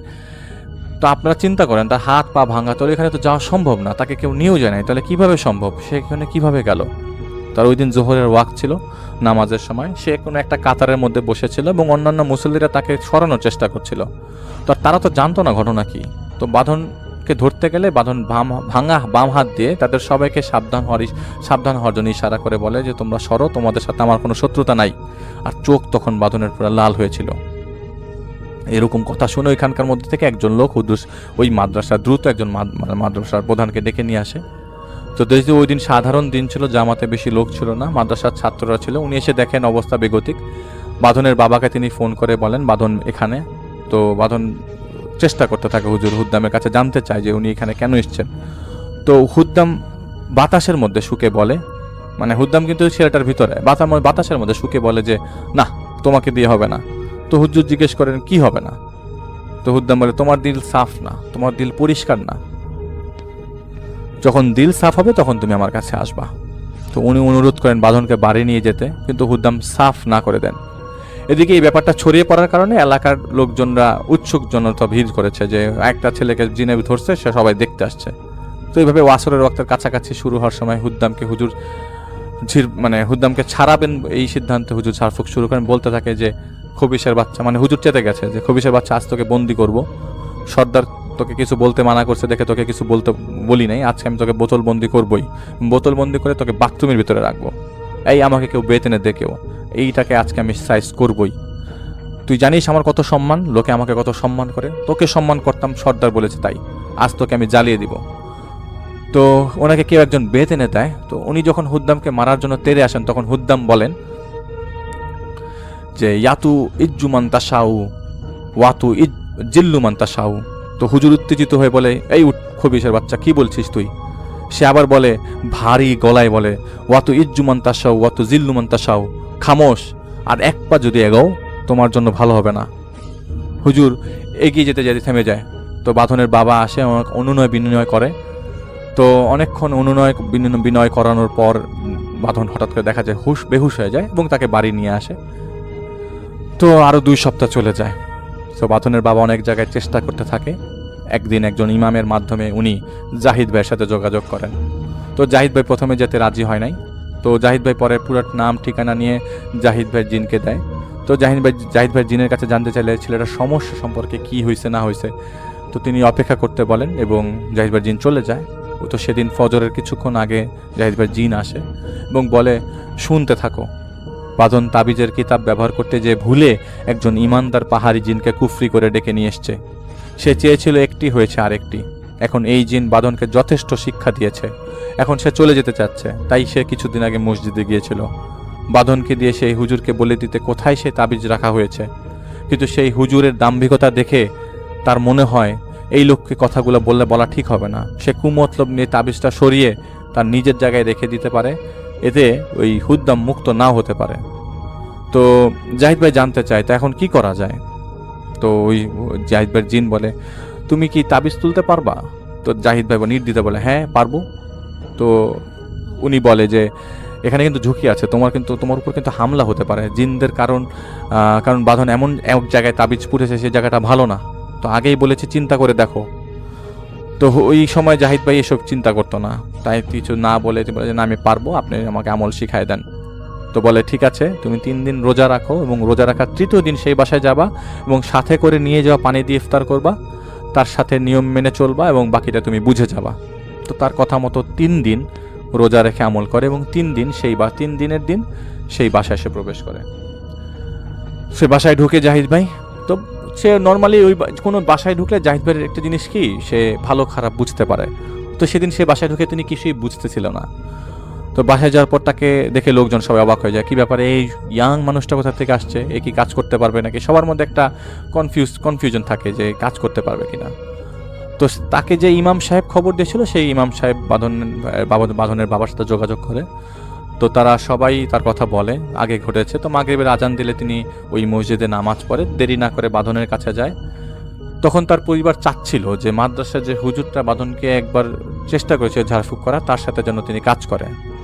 তো উনি এটা শুনেই জাহিদ ভাই আর কোনো কিছু রিপ্লাই না দিয়ে বাঁধনের রুমে যায় এবং গেট লাগায় দেয়। তো জাহিদ ভাই সালাম দেয়, তো কোনো উত্তর নাই। তো জাহিদ ভাই ফ্লোরে বসে এবং তাকে শেখানো আমলটা করতে থাকে। তো 2 মিনিট পর ওই ছেলের ভেতর থেকে হুদ্দাম কথা বলা শুরু করে, তুমি তো অনেক চালাকি করো, তবে তা তোমাকে আরেকজন শিখিয়ে দেয়, তোমার নিজস্ব কোনো চিন্তা চেতনা নাই। তো জাহিদ ভাই বলে কেন? সে বলল এই যেই আমির, মানে যেই জিনের বংশ তোমার সাথে আছে, সে তোমাকে যা শিখিয়ে দিয়েছে তুমি তাই করছো এবং তার মতোই করলা, তো নিজে কিছু চেষ্টা করলা না। তো এই জাতীয় কথা জাহিদ ভাইয়ের সাথে তার 20 মিনিটের মতো হয়। একটা সময় সে বলতে থাকে যে তার ডান হাতটা ধরে ফেলে এবং তার জাহিদ ভাই মনে হতে থাকে যে ওই ডান হাতটা ধরার পর যে সে উপর থেকে পড়ে যাচ্ছে এবং ফ্লোরে পড়ে যায় সে। তখন তার কাছে ওই হুদ্দাম তার কাছে চলে আসে এবং কানে কানে ফিস করে একটা জায়গার ঠিকানা দেয়, বলে যাও, তুমি কি করতে হবে তুমি জানো। তো জাহিদ ভাই উঠে 10 থেকে 15 মিনিট লাগে বসে ধাতস্থ হতে যে আসলে ঘটনাটা কি। তো জাহিদ ভাই সেই রুম থেকে বের হয়, সে দেখে যে ওই হুজুর একবার ঝাড়ফুঁক করে এসেছিল, সে ওই যে মাদ্রাসার হুজুর সে বসে আছে। তার সাথে কথা বলতে চাইলো, কিন্তু হুদ্দাম কানে কানে ফিস করে বলতে লাগলো যে না, তুমি তার সাথে কথা বলবা না, তুমি বের হয়ে যাও। তো জাহিদ ভাই নির্দেশ মতামত বের হয়ে যায় এবং তাকে দিক নির্দেশনা দেওয়া হচ্ছিল। জাহিদ ভাই লাগছিল এমন কেউ তার মাথার উপর দাঁড়িয়ে কথা বলছে, এমনকি তার কথাগুলো চারপাশ থেকে গুঞ্জনের মতো আসছিল। কোথায় যাচ্ছি, কোথায় বসে আছি, কোথায় যাচ্ছি, সেটার কোনো কিছুর হদিশ জাহিদ ভাইয়ের কাছে ছিল না। অনেকটা হুঁশ ফেরার পর জাহিদ ভাই দেখলো তিনি এমন একটা জায়গায় আছে যেখানে সারি সারি কবর। তিনি খেয়াল করলো প্রচণ্ড গরম লাগছে, জাহিদ ভাই ঘেমে গেছে। এর মধ্যেই কি করবে না করবে সে তার জিনকে স্মরণ করতে লাগলো। এমন সময় মনে হতো বেশ খানিকটা সামনে তিনি একটা জায়গায় আকর্ষণ করছে তিনি সেই জায়গায় যায় এবং জাহিদ ভাইয়ের মুহূর্তে ভয় লাগছিল না, সে খালি টায়ার্ড ছিল। সে দেখলো আলগা মাটির ভেতর মনে হচ্ছে কিছু একটা কাপড়ে জড়ানো। তিনি কল্পনার মতো করে দেখছিল, বাস্তবে তখন সেই তাবিজটা 7 থেকে 8 ইঞ্চি মাটির নিচে। তিনি হাত দিয়ে সেই মাটি সরাতে লাগলো। সরানোর সময় অনেক চিৎকার, অনেক চেঁচামেচি, অনেক হই হুল্লোড় এবং এই বাতাসে চাবুক মারার শব্দ হতে লাগলো। জাহিদ ভাই ভয় পেয়ে গেল। তিনি ভয়ে চোখ বন্ধ করে আয়াতুল কুরসি পড়তে দ্রুত মাটিটা সরিয়ে সেই কাপড়ের নাগাল পেয়ে গেল। তিনি ঝাটকা দিয়ে টান দিয়ে সেই কাপড়টা তোলার সাথে সাথে মনে হচ্ছিল তিনি নিজেই একটা ডিগবাজি দিয়ে উল্টা হয়ে পড়ে গেছে। এর পড়ার সময় তার ঘাড়ে কি যেন ঢুকে যায়। তখন আর কি হয়েছে তার আর মনে নাই। জাহিদ ভাইয়ের ঘুম ভাঙলো এবং সেই জিনের হাতের পরশে সে আমার পাশে বসেছিল, জাহিদ ভাইয়ের পাশে বসেছিল। জাহিদ ভাই বলছে যে সে আমার পাশে বসেছিল, সে আমাকে উঠায় বসায়, জাহিদ ভাইয়ের জিন তাকে উঠায় বসায় এবং তাকে ধাতস্থ করে এবং তাকে পথ দেখিয়ে বের করে সেখান থেকে বাঁধনের বাসায় নিয়ে আসে। তো ততক্ষণে যেই বাড়িতে তাবিজটা যে বাড়িতে যখন তিনি ওই তাবিজটা তুলে ফেলে তখন হুদ্দাম বাঁধনকে ছেড়ে চলে যায়। ততক্ষণে হুদ্দাম আর নাই এখানে। তো তখন বাঁধন তার বাবা মাকে ডাকতে থাকে। সে প্রায় ওই মুহূর্তে ডাকতে থাকে। তো সে প্রায় 2 মাস পর মুক্তভাবে কথা বলতে থাকে। তো ওইদিকে তিনি জাহিদ ভাই বের হওয়ার পর প্রচণ্ড ঘাড়ে ব্যথা অনুভব করে। হাত দিতেই দেখে কিছু একটা বিঁধে গেছে ঘাড়ের ভেতর এবং ঘাড়ের নিচে।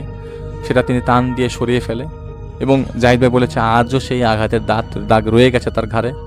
কিছুদিন পর সেই ছেলে পুরোপুরি সুস্থ হয়ে যায় হুদ্দামের সাথে। এরপর অনেক দিন পর জাহিদ ভাইয়ের দেখা হয়েছিল। সেদিন সে তাকে বলেছিল, ওয়াতু ইজ্জু মন্তাসাও ওয়াতু জিল্লু মন্তাসাও, সারা জীবন মনে রাখবে আর সত্যের পথে থেকো। বাঁধন তাবিজ করেছিল দুটি। গাছের ডালের তাবিজটি আসলে তাবিজের কাজ করছিল না, তাই সেই আবিজ সেইটা আমলে নেওয়া হয় নাই। আসলে তাবিজের কিতাব দেখে অনেকে অনেক কিছু, এটা জাহিদ ভাইয়ের ভাষা, অনেকে অনেক কিছু না বুঝে করে ফেলে। যেহেতু আপনি জানেন না কি লেখা আছে, জানলে বুঝতে পারতেন এই কিতাবগুলো কুফরি কালাম শেখায় ধর্মের অন্তরালে। জাহিদ ভাই সেদিন এরপর থেকে এরকম ঝুঁকিপূর্ণ কোনো কিছু উদ্ধার করার কাজ ছেড়ে দেয়, কেননা সেই ঘাড়ের ব্যথায় তাকে প্রায় 2 বছর ভুগতে হয়েছে। এখন তিনি অনেক সাবধানে কাজ করে এবং যতদিন বেঁচে থাকবে তিনি এটা মনে রাখবেন। তো ধন্যবাদ সামির ভাই আপনার ঘটনার জন্য। এবং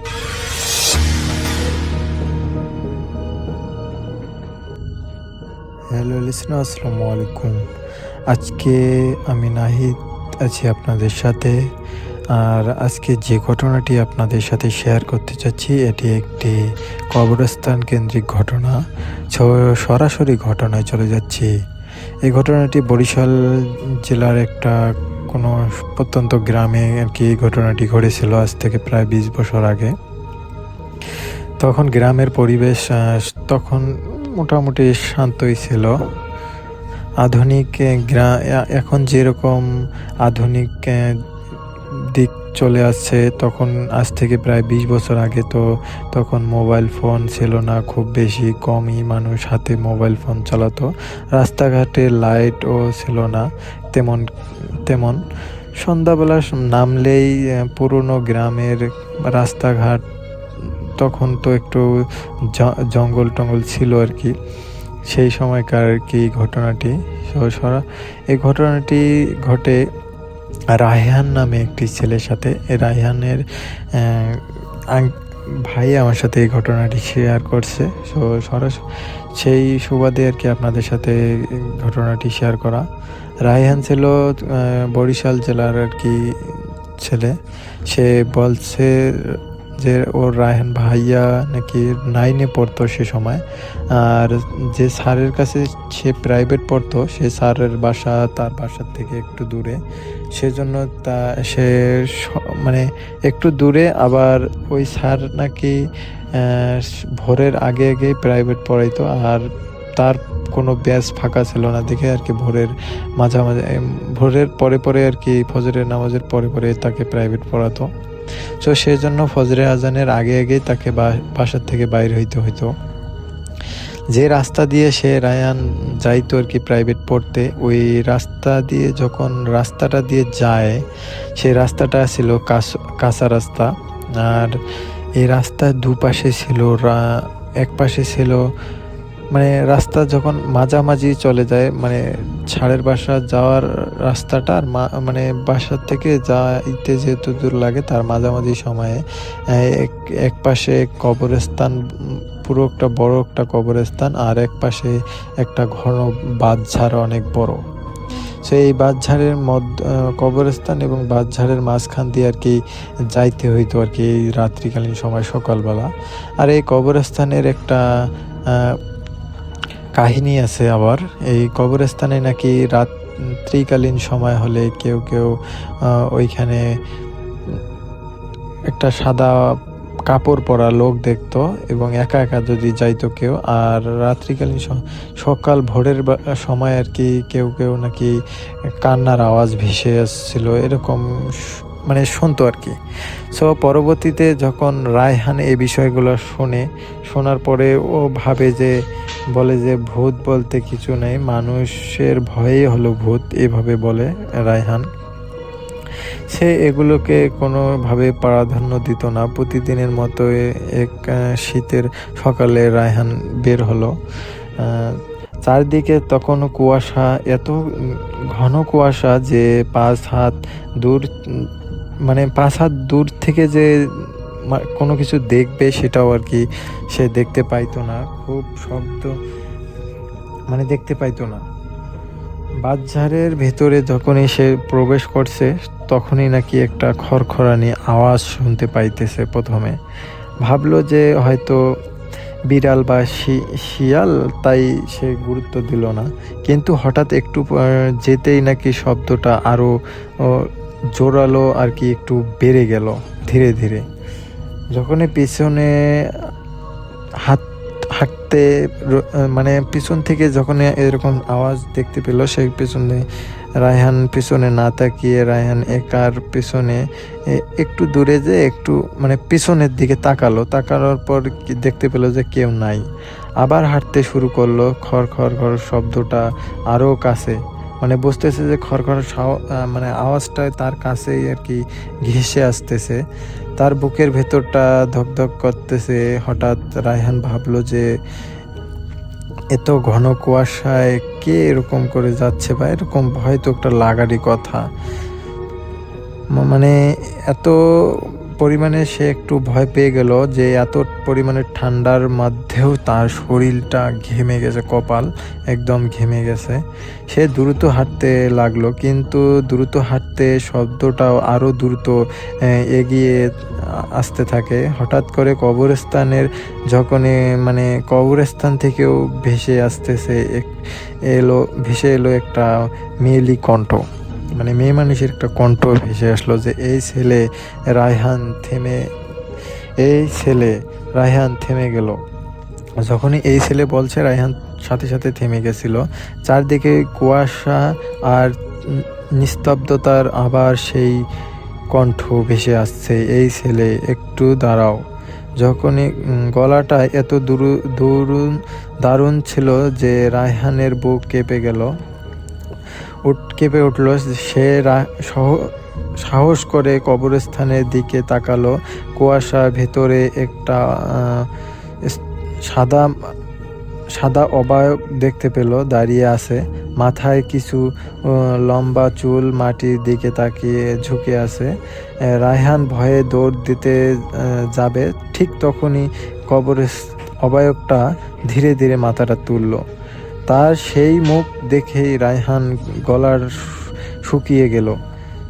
মুখের এক পাশটা মানে একদম কালো ছাই হয়ে গেছে, মানে চোখ দুটো অস্বাভাবিকভাবে সাদা, ঠোঁটের কোনা ছেড়ে গেছে, আর কানে ছেড়ে মানে ঠোঁটের একটা কোনা একদম ছেড়ে যে কানের কি কাছাকাছি চলে গেছে, আর সে অদ্ভুতভাবে হাসছে।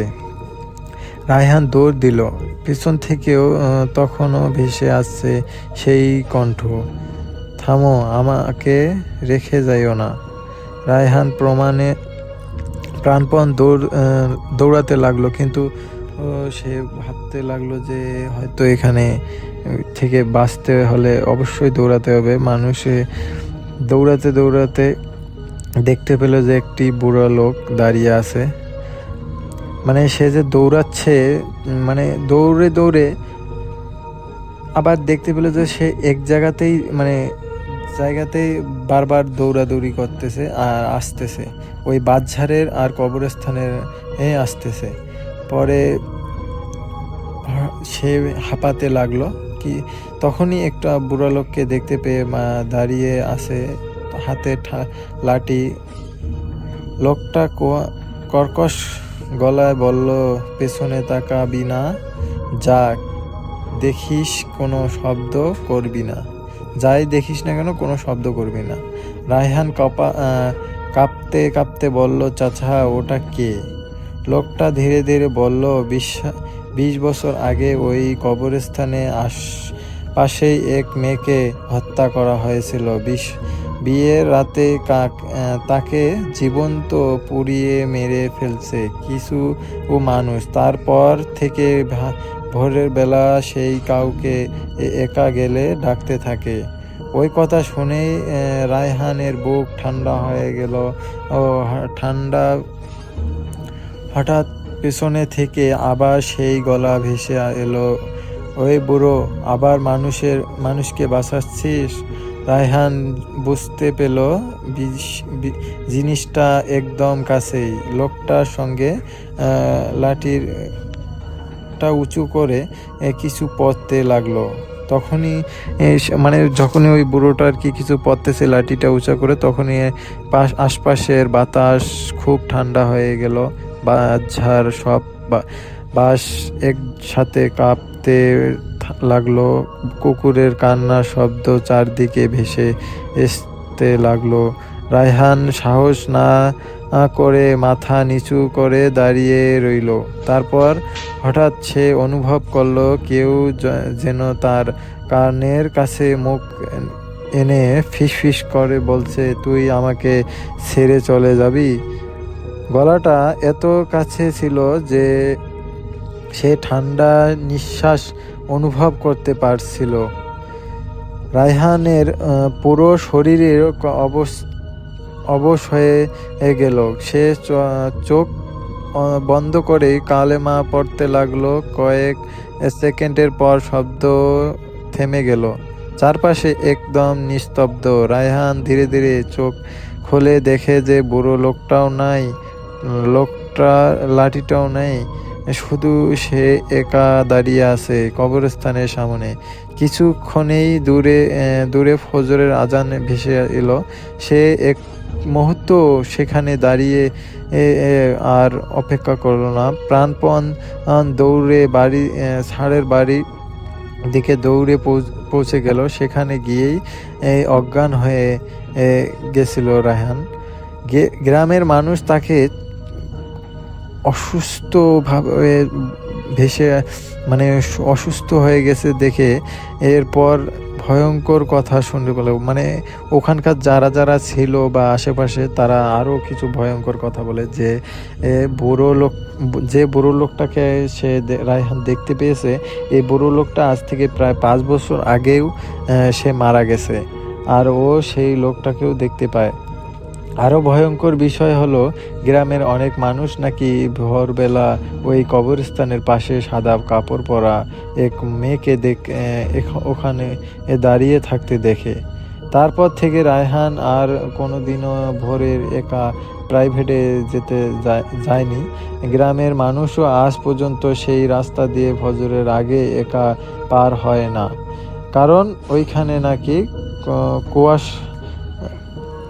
কুয়াশা ভরা শীতের সকালে বাঁশঝাড় পাশ থেকে এক মেয়েলি কণ্ঠ ভেসে আসে, এই ছেলের একটু দাঁড়াও, এইভাবে আর কি প্রতিটা মানুষকে এরকম করে ডাকে। সেদিন হয়তো রায়হান কোনোভাবে বেঁচে গেছে, আর এরকম করে আর ওই রাস্তা দিয়ে ভোরের আগে কেউ আর যায় নাই। সো এটাই ছিল ঘটনা। যদি ভালো লাগে অবশ্যই আপনারা কমেন্টে জানাতে ভুলবেন না। হয়তো একটু আমি তার বিষয়গুলো দেখে পড়ছি এবং বাকিগুলো আমি একবার পড়ছি, পড়ার পরে আর কি আপনাদের সাথে আমার মতো করে বলছি এবং ওটা দেখে বলছি। সো ঘটনাটি অবশ্যই ভালো লাগবে, কারণ রায়হানের ছোট ভাই রাকিব আমাকে ঘটনাটি শেয়ার করছে, সেই সুবাদে আপনাদের সাথে আমি শেয়ার করলাম। সো আজকের মতো এখানে সমাপ্ত। আল্লাহ হাফেজ।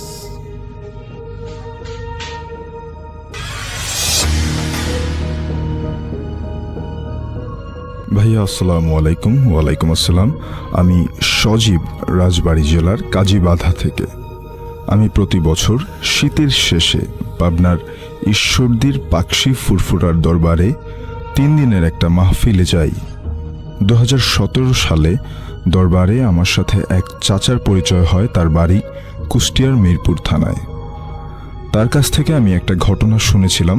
ঘটনাটি আমি চাচার ভাষায় বলছি। 1995 সাল। খুব অভাব চলছিল গ্রামে, কারণ গ্রামের অর্ধেকের বেশি ফসলের জমি নদীতে বিলীন হয়ে যায়। তাই 2 ভাই মিলে ঢাকায় আশুলিয়ায় জিরাবো এলাকায় একটা ফ্যাক্টরিতে চাকরি নেই। বাড়িতে ফ্যাক্টরির টেলিফোন নাম্বারটা রেখে এসেছি বিপদে পড়লে যোগাযোগ করার জন্য। বেশ ভালোই চলছিল। 3-4 মাস পর ছোট ভাইকে দিয়ে টাকা পাঠাতাম। তাই গ্রামে 2 ভাই বেশি একটা যেতাম না। ঘটনার দিন রাতে 2 ভাই ওভারটাইম করছিলাম, কারণ কাজের চাপ খুব বেশি ছিল। হঠাৎ ম্যানেজার এসে আমাকে আর আমার ছোট ভাইকে ডেকে বলল, তোমাদের আর কাজ করতে হবে না। তোমাদের গ্রাম থেকে তোমার চাচা টেলিফোন করেছিল, তোমার বাবা মারা গেছে। তোমরা দুই ভাই এখনই রওনা করো। ম্যানেজার বেশ কিছু টাকা দিলে আমাদের হাতে, এবং তখন রাত 11:30 মতো বাজে। দুই ভাই রুমে না গিয়ে বাস ধরে নবীনগর চলে গেলাম। তখন রাত প্রায় 12টার বেশি। নবীনগর পৌঁছে দেখি রাজবাড়িগামী বাসটি অনেক আগেই ছেড়ে গেছে। প্রায় অনেকক্ষণ হয়ে গেল কোনো বাস পাচ্ছিলাম না। নবীনগর থেকে আমাদের কুষ্টিয়ার মিরপুর প্রায় 300 কিলো। চারপাশে জনমানব শূন্য হয়ে গেল, কুকুর ছাড়া চারপাশে একটা মানুষও নেই। ঘড়িতে তখন রাত প্রায় 1:30। হঠাৎ দেখলাম সাভারের দিক থেকে একটা বাস আমাদের দিকে এগিয়ে আসছে। আমি আর আমার ছোট ভাই রাস্তায় দাঁড়িয়েছিলাম। বাসটা ঠিক আমাদের দুই ভাইয়ের সামনে এসে দাঁড়ালো। ভেতর থেকে একজন সাদা জুব্বা ও টুপি পরিহিত লোক নেমে এসে বলল, ভাই আপনারা কি কুষ্টিয়ার মিরপুরে যাবেন? আমরা 4-5 না ভেবে মাথা নাড়িয়ে বাসের ভেতরে উঠে গেলাম। দেখলাম বাসের ভেতরে 20 থেকে 25 জন প্যাসেঞ্জার বসে আছে। অবাক করা ব্যাপার হচ্ছে তাদের সবার গায়ে ছিল জুব্বা ও মাথায় ছিল সবুজ রঙের টুপি, এবং প্রত্যেকের চেহারা ছিল খুব ফর্সা এবং নুরানি। আমার জীবনে আমি এত সুন্দর চেহারার মানুষ কখনো দেখিনি। আমরা দুই ভাই 2 সিট নিয়ে বাসের মাঝের সিটে বসে পড়লাম এবং বাস ছেড়ে দিল। বাসটা মোটামুটি ভালো গতিতে সামনের দিকে যাচ্ছিল। সাধারণত বাসের প্যাসেঞ্জার সবাই কিন্তু সবার সাথে মোটামুটি কথা বলে, কিন্তু এখানে কেউ কারোর সাথে কোনো কথা বলছিল না। কিন্তু এত রাতেও বাসের মধ্যে সবাই জেগেছিল। ধামরাই পাড়ি দিয়ে রোডের পাশে বিশাল একটা বিলের কাছে এসে বাসটা আবার থেমে যায়। সেখানে থেকে আরও 15 থেকে 20 জন লোক বাসে ওঠে। তাদের প্রত্যেকের পরনেই ছিল জুব্বা এবং টুপি। বাসটা আবার চলতে শুরু করে। এক পর্যায়ে আমি আর আমার ছোট ভাই ঘুমিয়ে যাই গভীর ঘুমে। হঠাৎ আমার ঘুম ভেঙে যায়। ঘুমটা ভাঙার কারণ হচ্ছে সুন্দর একটা স্মেল। বাসের মধ্যে এত সুন্দর সুগন্ধ কোত্থেকে ভেসে বেড়াচ্ছিল এটা আমি বুঝতেই পারিনি। আর এত সুন্দর স্মেল আমি কখনো এর আগে অনুভবও করিনি। এবং দেখলাম সবাই সবার সাথে এত রাতেও কথা বলছে। তারপর আমি আবারও ঘুমিয়ে পড়ি। হঠাৎ একজন পাঞ্জাবি জুব্বা পরা লোক আমাকে এবং আমার ছোট ভাইকে ডেকে উঠায় এবং বলে, ভাই আমরা মিরপুর সদরে চলে এসেছি। দুইজন নেমে দেখি হ্যাঁ আমরা আমাদের মিরপুর সদরে চলে এসেছি। পকেট থেকে টাকা বের করে ভাড়া দিতে চাইলাম, কিন্তু তারা ভাড়া নেবে না। অনেক রিকোয়েস্ট করার পরেও ভাড়া নিল না। বাস থেকে নামার পর বাসটা আবার ঘুরে চলে যায়, কিন্তু আমার চোখটা আটকে যায় ঘড়ির দিকে। আমি স্বপ্ন দেখছি না তো। মাত্র 2:05 বাজে। আমি যেন আকাশ থেকে পড়লাম, কারণ মাত্র 30 মিনিটে নবীনগর থেকে কুষ্টিয়ার মিরপুর 300 কিলো পথ পাড়ি দেওয়া কোনোভাবেই স্বাভাবিক বিষয় না। আসলে মাথা তেমন কাজ করছিল না। কি ঘটে গেল সেদিন ভ্রুক্ষেপ না করে দুই ভাই কোনো মতে নিজেকে সান্ত্বনা দিয়ে হাঁটা শুরু করলাম। মিরপুর সদর থেকে আমাদের গ্রাম ছিল আরও 8 থেকে 10 কিলো উত্তরে হার্ডিং ব্রিজের পাশের এলাকা। এত রাতে রিক্সা ভ্যান পাওয়া সম্ভব নয়, তাই দুইজনে হাঁটা শুরু করলাম। প্রায় 20 মিনিট হাঁটার পরে পেছন থেকে একটা ভ্যান বেল বাজিয়ে বাজিয়ে আসছিল। ভ্যান চালক আমাদের সামনে এসে বলে, ভাই আপনারা কই যাবেন?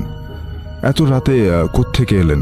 আমি বললাম, ভাই খুব বিপদে পড়েছি, আপনি যদি আমাদের রূপনগর পৌঁছে দিয়ে আসতেন তাহলে খুব উপকার হতো। ভ্যান চালক বলল, হ্যাঁ আমি তো ওই দিকেই যাচ্ছি। পা চালিত ভ্যান বেশ ভালোই লাগছিল। ভ্যান চালক বলল, ভাই আপনাদের আগের গ্রামের গজনার বিলের বট গাছের ওখানে মাস 2 আগের একটা ভ্যান নদীর বালি বহন করা একটা ট্রাকের সাথে ধাক্কা লেগে বট গাছের সাথে চাপা পড়ে ভ্যান চালক মারা যান। তারপর থেকে নাকি প্রায় গভীর রাতে ওখান থেকে গেলে সেই ভ্যান চালককে বট গাছের সাথে উল্টো হয়ে ঝুলতে দেখা যায়। ওই জায়গায় এখন খুবই হন্টেড হয়ে গেছে। আপনারা দুইজনকে পেলাম, বেশ ভালোই হলো। 3 জনে চলে যাব, কোনো সমস্যা হবে না। প্রায় আধ ঘন্টা পর ওই গজনার বিলের বটগাছের কাছাকাছি চলে এসেছি। হঠাৎ আমার ছোট ভাই আমাকে চিমটি কেটে ভ্যান চালকের প্যাডেলের দিকে ইশারা করে। আমি চেয়ে দেখি কি দেখছি? আমি দেখলাম ভ্যান চালকের পা উল্টো করে প্যাডেল চালাচ্ছে এবং তার পা দুটো উল্টা হয়ে আছে। তার পায়ে ছিল অনেক বড় বড় লোম। ভয়ে তো আমরা দুইজন শেষ। দুই ভাই কোনো কথা না বলে চুপচাপ বসে থাকলাম। তারপর যেন ভ্যানের স্পিড হঠাৎ করে আরও বেড়ে গেল। ভ্যানটা যতই গজনার বিলের দিকে যাচ্ছিল, ভ্যানের গতি তত বেড়ে যাচ্ছিল। বটগাছের কাছাকাছি আসতেই এত স্পিড থাকা অবস্থায় ভ্যান চালক এক লাফ দিয়ে বটগাছের ডাল ধরে গাছে উঠে যায় এবং আমাদের ভ্যানটা বিলে পড়ে যায়। এবং পানিতে পড়ার জন্য আমাদের তেমন কোনো ক্ষতি হয়নি। পানি থেকে উঠে দেখি ওই ভ্যান চালক মোটা ডালের সাথে উল্টো হয়ে ঝুলছে এবং মুহূর্তের মধ্যে উল্টো হয়ে গাছ থেকে বেয়ে বেয়ে নামছিল। আমরা দুইজন বিপদ আসন্ন বুঝতে পেরে দিলাম দৌড়। দৌড়তে দৌড়তে গজনার বিল শেষ করে গ্রামের কাঁচা রাস্তায় উঠি। গজনার বিল পাড়ি দিয়ে রাস্তায় উঠে সামনে একটা কালী মন্দির। ওই জায়গাটাও সুবিধাজনক নয়। এবার দুজনে আস্তে আস্তে হাঁটতে হাঁটতে মন্দিরের রাস্তা ধরে যাচ্ছিলাম। মন্দির পার হতেই কে যেন পেছন থেকে আমাকে নাম ধরে ডাকলো। পেছনে তাকিয়ে দুজন যা দেখলাম তা দেখার জন্য আমরা দুই ভাই একদমই প্রস্তুত ছিলাম না। দেখলাম মন্দিরের ওখান থেকে দানবের মতো উঁচু লম্বা একটা লোক, সারা গায়ে লোম, সে আমাদের দিকে এগিয়ে আসছে। কিন্তু ভয়ঙ্কর ব্যাপার হলো ওই জিনিসটার ঘাড়ে কোনো মাথা নেই। বুকের উপর বড় বড় লাল টকটকে টেনিস বলের মতো দাঁত পেট বরাবর রয়েছে।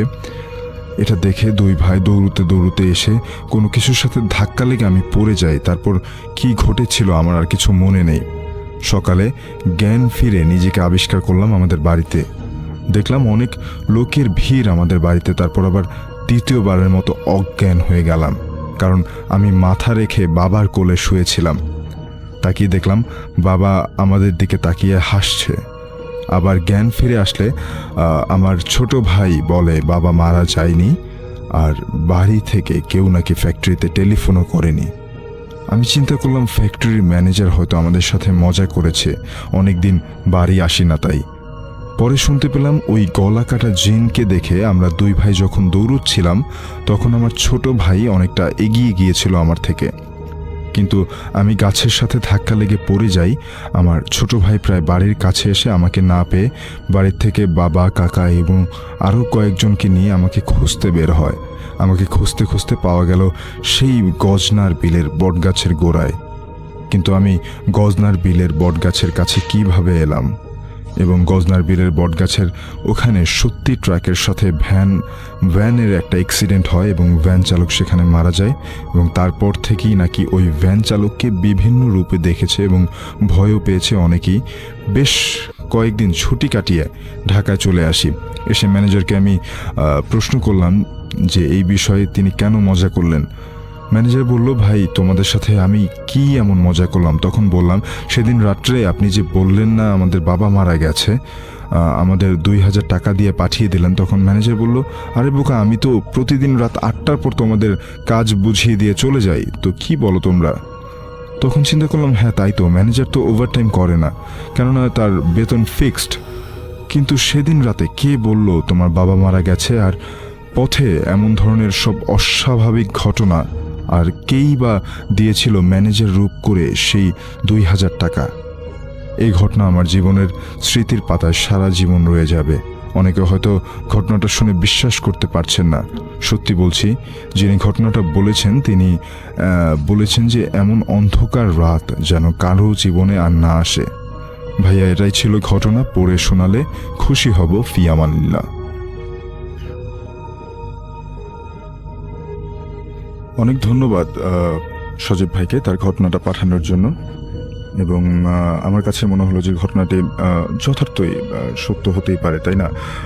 আমরা যদিও কোনো ঘটনার সত্যতা যাচাই করি না, তবে আমরা আপনাদের কাছ থেকে আপনাদের জীবনে ঘটে যাওয়া সত্য ঘটনাগুলোই আশা করে থাকি। এবং আরও যেটা হয় যে আপনারা যদি আশেপাশে কারো কাছ থেকে, আপনার চাচার কাছ থেকে হতে পারে, আপনার দাদার কাছ থেকে হতে পারে, আপনার বাবা মার কাছ থেকে হতে পারে, বা আশেপাশের কোনো মানুষজন, আপনাদের প্রিয়জন কারো মুখ থেকে যদি আপনি কোনো ঘটনা শুনে থাকেন, সেটা কিন্তু আমাদের কাছে আপনি ফরমায়েশি শেয়ার করে দিতে পারেন। আমি দেখতে পাচ্ছি যে আমার সাথে অনেকেই জয়েন করে আছেন, আমাকে অনেকেই SMS করছেন।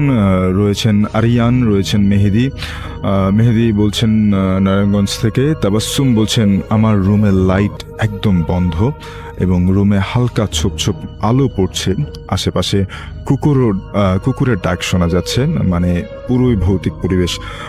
আসলে এটাই, যখন আমাদের এখন মধ্যরাত, তো এই সময়টাতে ঘুমানোর আগে যদি কিছু ভালো হরর ঘটনা শোনা যায়, কিছু ভয়ের ঘটনা শোনা যায়, একটা স্যাটিসফ্যাকশন, একটা তৃপ্তি নিয়ে কিন্তু আসলে ঘুমানো যায়, তাই না? সো এই জন্যই আমাদের এই আয়োজন। এবং আপনারা যারা রয়েছেন, অনেক মানুষ আমি দেখছি কমেন্ট করেছেন। আসলে এত কমেন্ট পড়া সম্ভব না, তারপর আমি দু একটা পড়ছি। এমআর মামুন বলছেন আমি আজিমপুর কবরস্থানের পাশে আইয়ুব আলী কলোনিতে, আমার ভয় হচ্ছে। আহমদুর রহমান বলছেন ইরাক থেকে শুনছি। অনেক ধন্যবাদ আপনাকে। আর যারা দূর দূরান্ত থেকে আমাদেরকে শুনতে চাইছেন তাদের জন্য বলে দিচ্ছি, আমাদের ফ্রিকোয়েন্সিতে যদি আপনি শুনতে না পারেন তাহলে আমাদের অ্যাপ রয়েছে, আপনি প্লে স্টোর অথবা অ্যাপ স্টোর যেখান থেকেই চান আপনি নামাতে পারবেন। আমাদের স্পাইস এফএমের দুটি অ্যাপ রয়েছে, একটা লাইটার ভার্সনও রয়েছে। আপনি চাইলেই সেগুলো নামিয়ে পৃথিবীর যে কোনো প্রান্ত থেকে কিন্তু আমাদেরকে খুব সহজেই শুনতে পারবেন। আমাদের সাথে অনেকেই রয়েছেন। নাজমুল হাসান প্রিন্স রয়েছেন আমাদের সাথে, নিশি ইসলাম রয়েছেন, রিফাত আহমেদ রয়েছেন, নৌসিন অনন্যা রয়েছেন, অপু রয় রয়েছেন, বিনতে জাফরা, আরও অনেক অনেক অনেক অনেক মানুষ রয়েছেন। সবাইকে অনেক অনেক ধন্যবাদ। আসলে এত কমেন্টের মধ্যে যদি আপনার কমেন্টটা পড়তে না পারে, অনেকেই অভিযোগ করছেন, একদমই রাগ করার কিছু নেই। আমরা সবাই আসলে এখানে ভয়ের অনুভূতিটা নিতে এসেছি এবং এই কমেন্টগুলো যদি আপনি একটু বেশি বেশি করেন তাহলে আমি অবশ্যই পড়ে নিতে পারবো, দেখতে পারবো। আর আপনারা যারা শুনছেন তারা, আপনাদের কাছে যদি ভালো লেগে থাকে, আমরা কিছুদিন আগেই মাত্র শুরু করলাম, আপনাদের কাছে যদি ভালো লাগে অবশ্যই শেয়ার করে দিবেন বেশি বেশি করে, যাতে আপনার বন্ধুবান্ধব যারা রয়েছে তারাও এই হরর ঘটনার স্বাদ নিতে পারে, এই ভয়ের স্বাদ যেটাকে আমরা বলতে পারি, যে ভয়ের স্বাদটা তারা বেশি করে নিতে পারেন। আমি অনেকগুলো হোটেলের কথা কিন্তু বলছিলাম, আবারও বলবো একটা হোটেলের কথা, কিন্তু তার আগে আমি আরেকটা ঘটনায় চলে যেতে চাই।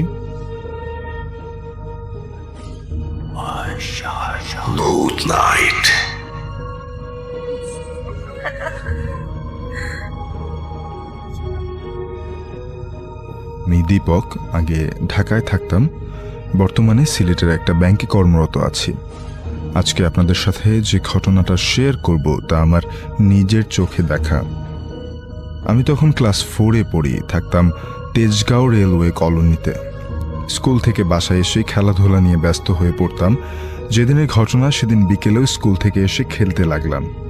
আমাদের বাসার ঠিক সামনের বাসায় রাকিব নামে একটা ছেলে থাকতো, আমাদের সমবয়সী, দারুণ খ্যাপাটে মেজাজের এবং ডান পিটে।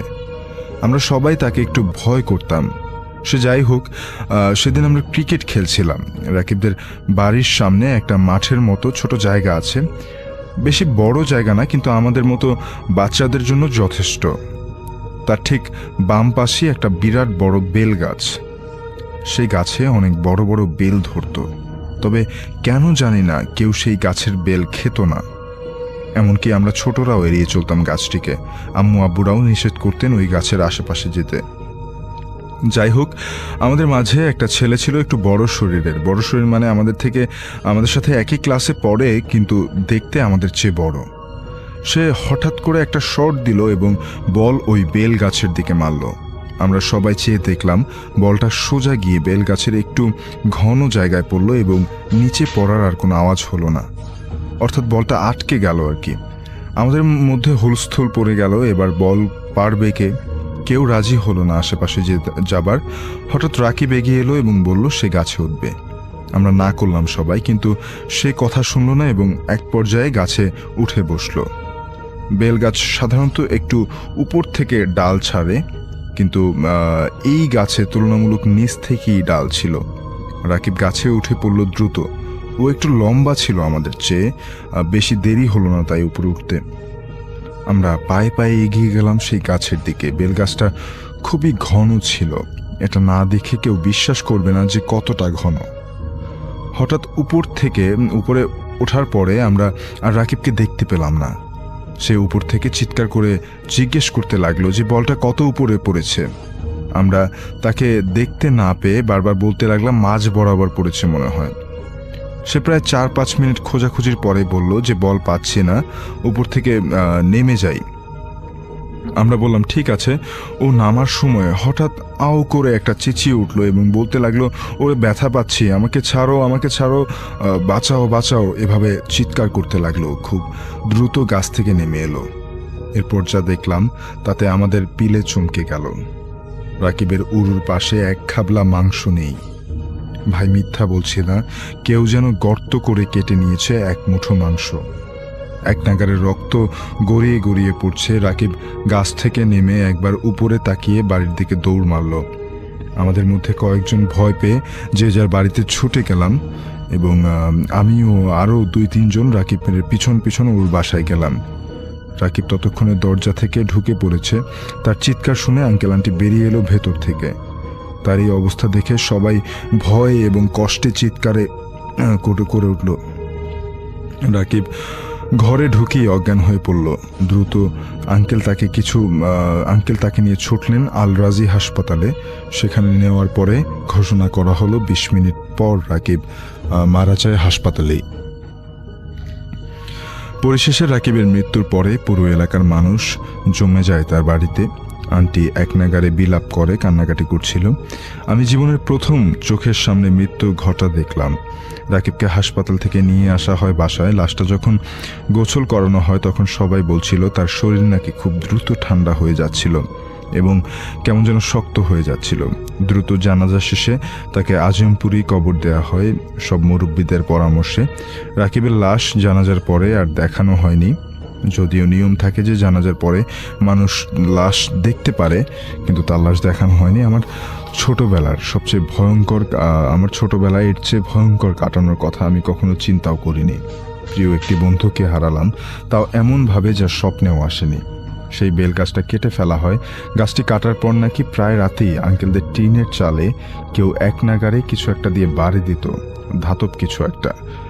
প্রচণ্ড আওয়াজ হলেও কেউ সাহস করে বের হতো না। আর ঘুমের মধ্যে আন্টি প্রায় দেখতেন একটা বিদঘুটে মানব দেহ তার দিকে এগিয়ে আসছে। আঙ্কেলরা বেশি দিন থাকেননি সেই বাড়িতে, বাড়িটা ছেড়ে চলে যান কয়েক মাস পরেই। আমার বাবাও বদলি হয়ে যান, আমরাও চলে যাই নতুন ঠিকানায়। আমি জানি না রাকিবের মৃত্যুর কারণ কি ছিল। ছোট ছিলাম তাই কারোর সাথে এই বিষয়ে আলোচনাও করতে পারিনি। বড় হয়ে এখনো ভাবি সে কথা। এখনো মনে আছে রাকিবকে। আল্লাহ রাকিবকে সব সময় ভালো রাখুক, অনেক ভালো। তোমাকে ভুলবো না রাকিব।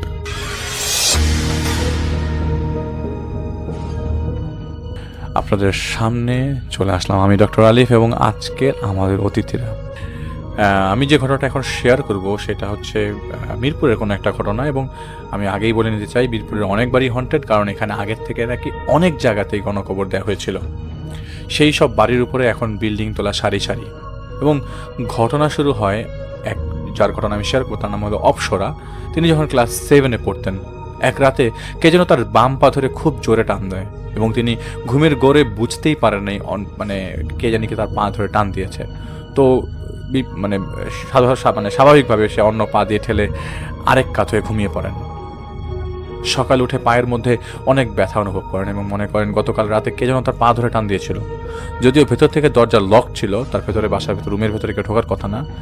তো তিনি সবাইকে তাড়াহুড়া করে বাসার সবাইকে রাতে জিজ্ঞেস করে যে তাকে কেউ ডাকতে এসেছিল কিনা, এবং সবার উত্তর না, কেউ তাকে ডাকতে রুমে যায় নাই। তার কিছুদিন পর তার আম্মু সকালে হঠাৎ ঘুম থেকে উঠে বলে তার মা বাথরুমে যাবার সময় নাকি কাকে দাঁড়িয়ে থাকতে দেখেছিল গতকাল। কে একজন লম্বা, তিনি বাথরুমের পাশে দাঁড়িয়ে আছে এবং তিনি ঘুমের ঘরে থাকার কারণে এটা প্রপারলি বুঝতে পারে নাই। যখন বাথরুমের আলোতে ঘুমের ঘোর কাটে তখন তিনি মনে করতে থাকেন এত রাতে এত লম্বা লোকটা কে ছিল। ওয়াশরুম থেকে বের হয়ে তিনি আর তাকে দেখেন না। তার মাও সবাইকে জানায়, কিন্তু কেউ এ কথার পাত্তা দেয় না। তার 2 থেকে 3 মাস পর তার মার বড় একটা অ্যাক্সিডেন্ট হয় এবং তিনি কোমায় চলে যায়। যখন তিনি কোমা থেকে ভালো হয়ে সুস্থ হয়ে বাড়িতে ফেরেন তখন তিনি কাউকে চিনতে পারছিল না। শুধু বলতো আমি অমুক জায়গায় যাব, আমি জায়গার নামটা বলছি না। অদ্ভুত ব্যাপার, তার বাবা এবং পরিবারের কখনো কোনো মানুষজন ওই এলাকায় যায় নাই।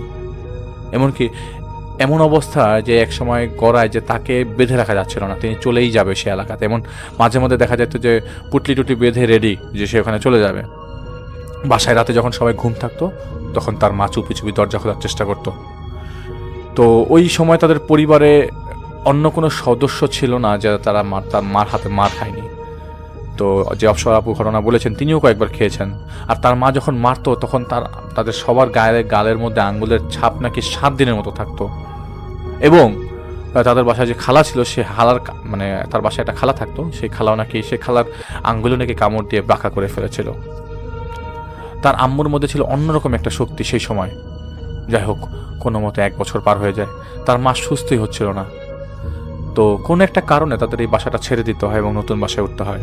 নতুন বাসায় উঠবার পর তার মা কেমন জানি আস্তে আস্তে ধীরে ধীরে সুস্থ হয়ে ওঠা শুরু করে।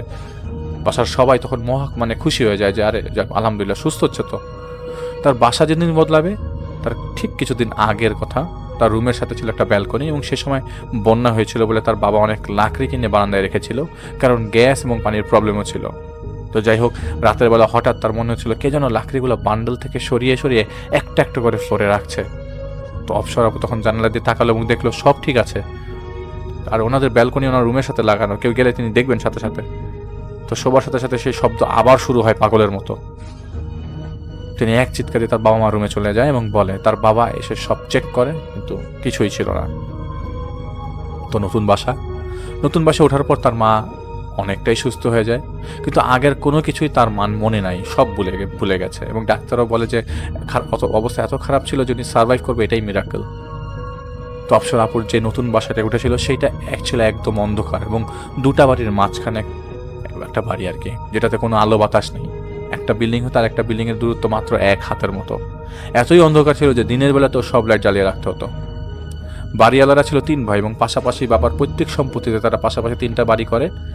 এবং এই বাড়িতে উঠবার পর তিনি বাসায় সবসময় একা থাকতেন। দেখা যেত তার বাবা মা বাইরে থাকতো এবং মোস্ট অফ দ্য টাইম তিনি অসুস্থ থাকতো এবং জল লেগেই থাকতো।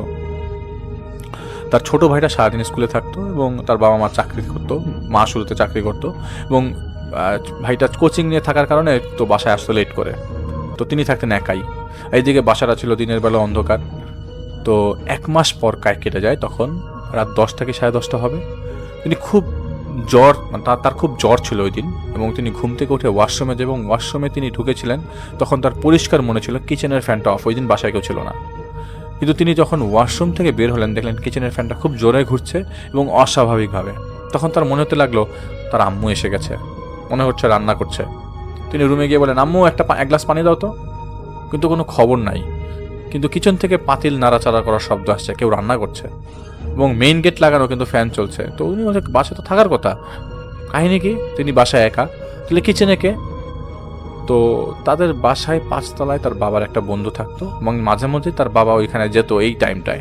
তিনি এক চিৎকারে দরজা খুলে রেখে ওই 5 তলায় যায় সাহায্যের জন্য এবং হাঁপাতে দরজা নক করে দেখে সেই ফ্ল্যাটে তার বাবা তার বন্ধুর সাথে কথা বলছে। তো তিনি জিজ্ঞেস করেন তুমি কখন আসছো? তখন তার বললো বেশ কিছুক্ষণ আগে এসছে। কি হয়েছে? তো ওই অপসরা আপু বলে তুমি আমাকে একা রেখে যাও, আমার তো ভয় লাগছে, কিচেনে কে জানো আছে। এটা বলার সাথে সাথে তার বাবা দৌড় দিয়ে বাসায় যায় এবং দেখে কিচেনের ফ্যানটা চলছে এবং জোরে জোরে ঘুরছে এবং সবাই খুব ভয় পেয়ে যায়, শক খেয়ে যায়। তো অপসরা আপু এরকম সোফার উপর পা তুলে বসে এমনকি পানি চেয়ে নামা ছিল না, এত ভয় পাচ্ছিল সেদিন। তার মা বলে যে পাশের বিল্ডিংয়ে কাজ চলছিল, হয়তো তুমি এটা তো তোমার মনের ভুল, এরকম ভয় থাকবার কারণে তুমি এটা কোনো সমস্যা না। তারপর থেকে তিনি তার মার সাথেই ঘুমাতেন। তো এরকম করে 4-5 মাস কেটে যায় এবং তার মা তাকে যথেষ্ট যে রাত্রেবেলা দেখা যেত ঘুমালে যে বাথরুমে গেলেও তার মা উঠে বসে থাকতো। তো এর মধ্যে তার বাবা অফিসে ট্রেনিংয়ের জন্য রাজশাহী চলে যায় এবং বাসায় তখন ছিল তিনি, তার মা এবং তার ছোট ভাই। এবং বড় কোনো ছেলে মানুষ ছিল না, তার ছোট ভাই তো ছোট, বড় কোনো ছেলে মানুষ ছিল না। তো একদিন তার আম্মুর জন্য পানি নিয়ে রুমে ঢুকছিল, তখনই তার রুমের ফ্যানটা ছিল বন্ধ। তো হঠাৎ করে একা একা চালু হয়ে যায়। ওই মুহূর্তে তার ভাই এবং আম্মু দুজনেই বেডে বসা। তো তার ভাই তখন ভয় পেয়ে যায় এবং রাতের বেলা অপসরা আপুও ভয় পেতে থাকে।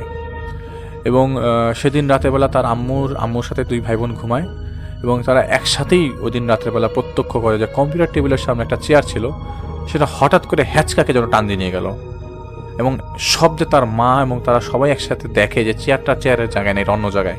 এটা কেউ সরায় নেই, তারা 3জন কিন্তু ওই রুমে, ওই বাড়ি তার বাসায় ফ্ল্যাট আর কেউ নেই। সেই রাতে তার মা সারা রাত ঘুমায়নি এবং সকালে তাদের খালাতো ভাইকে ডাক দেওয়া হয়।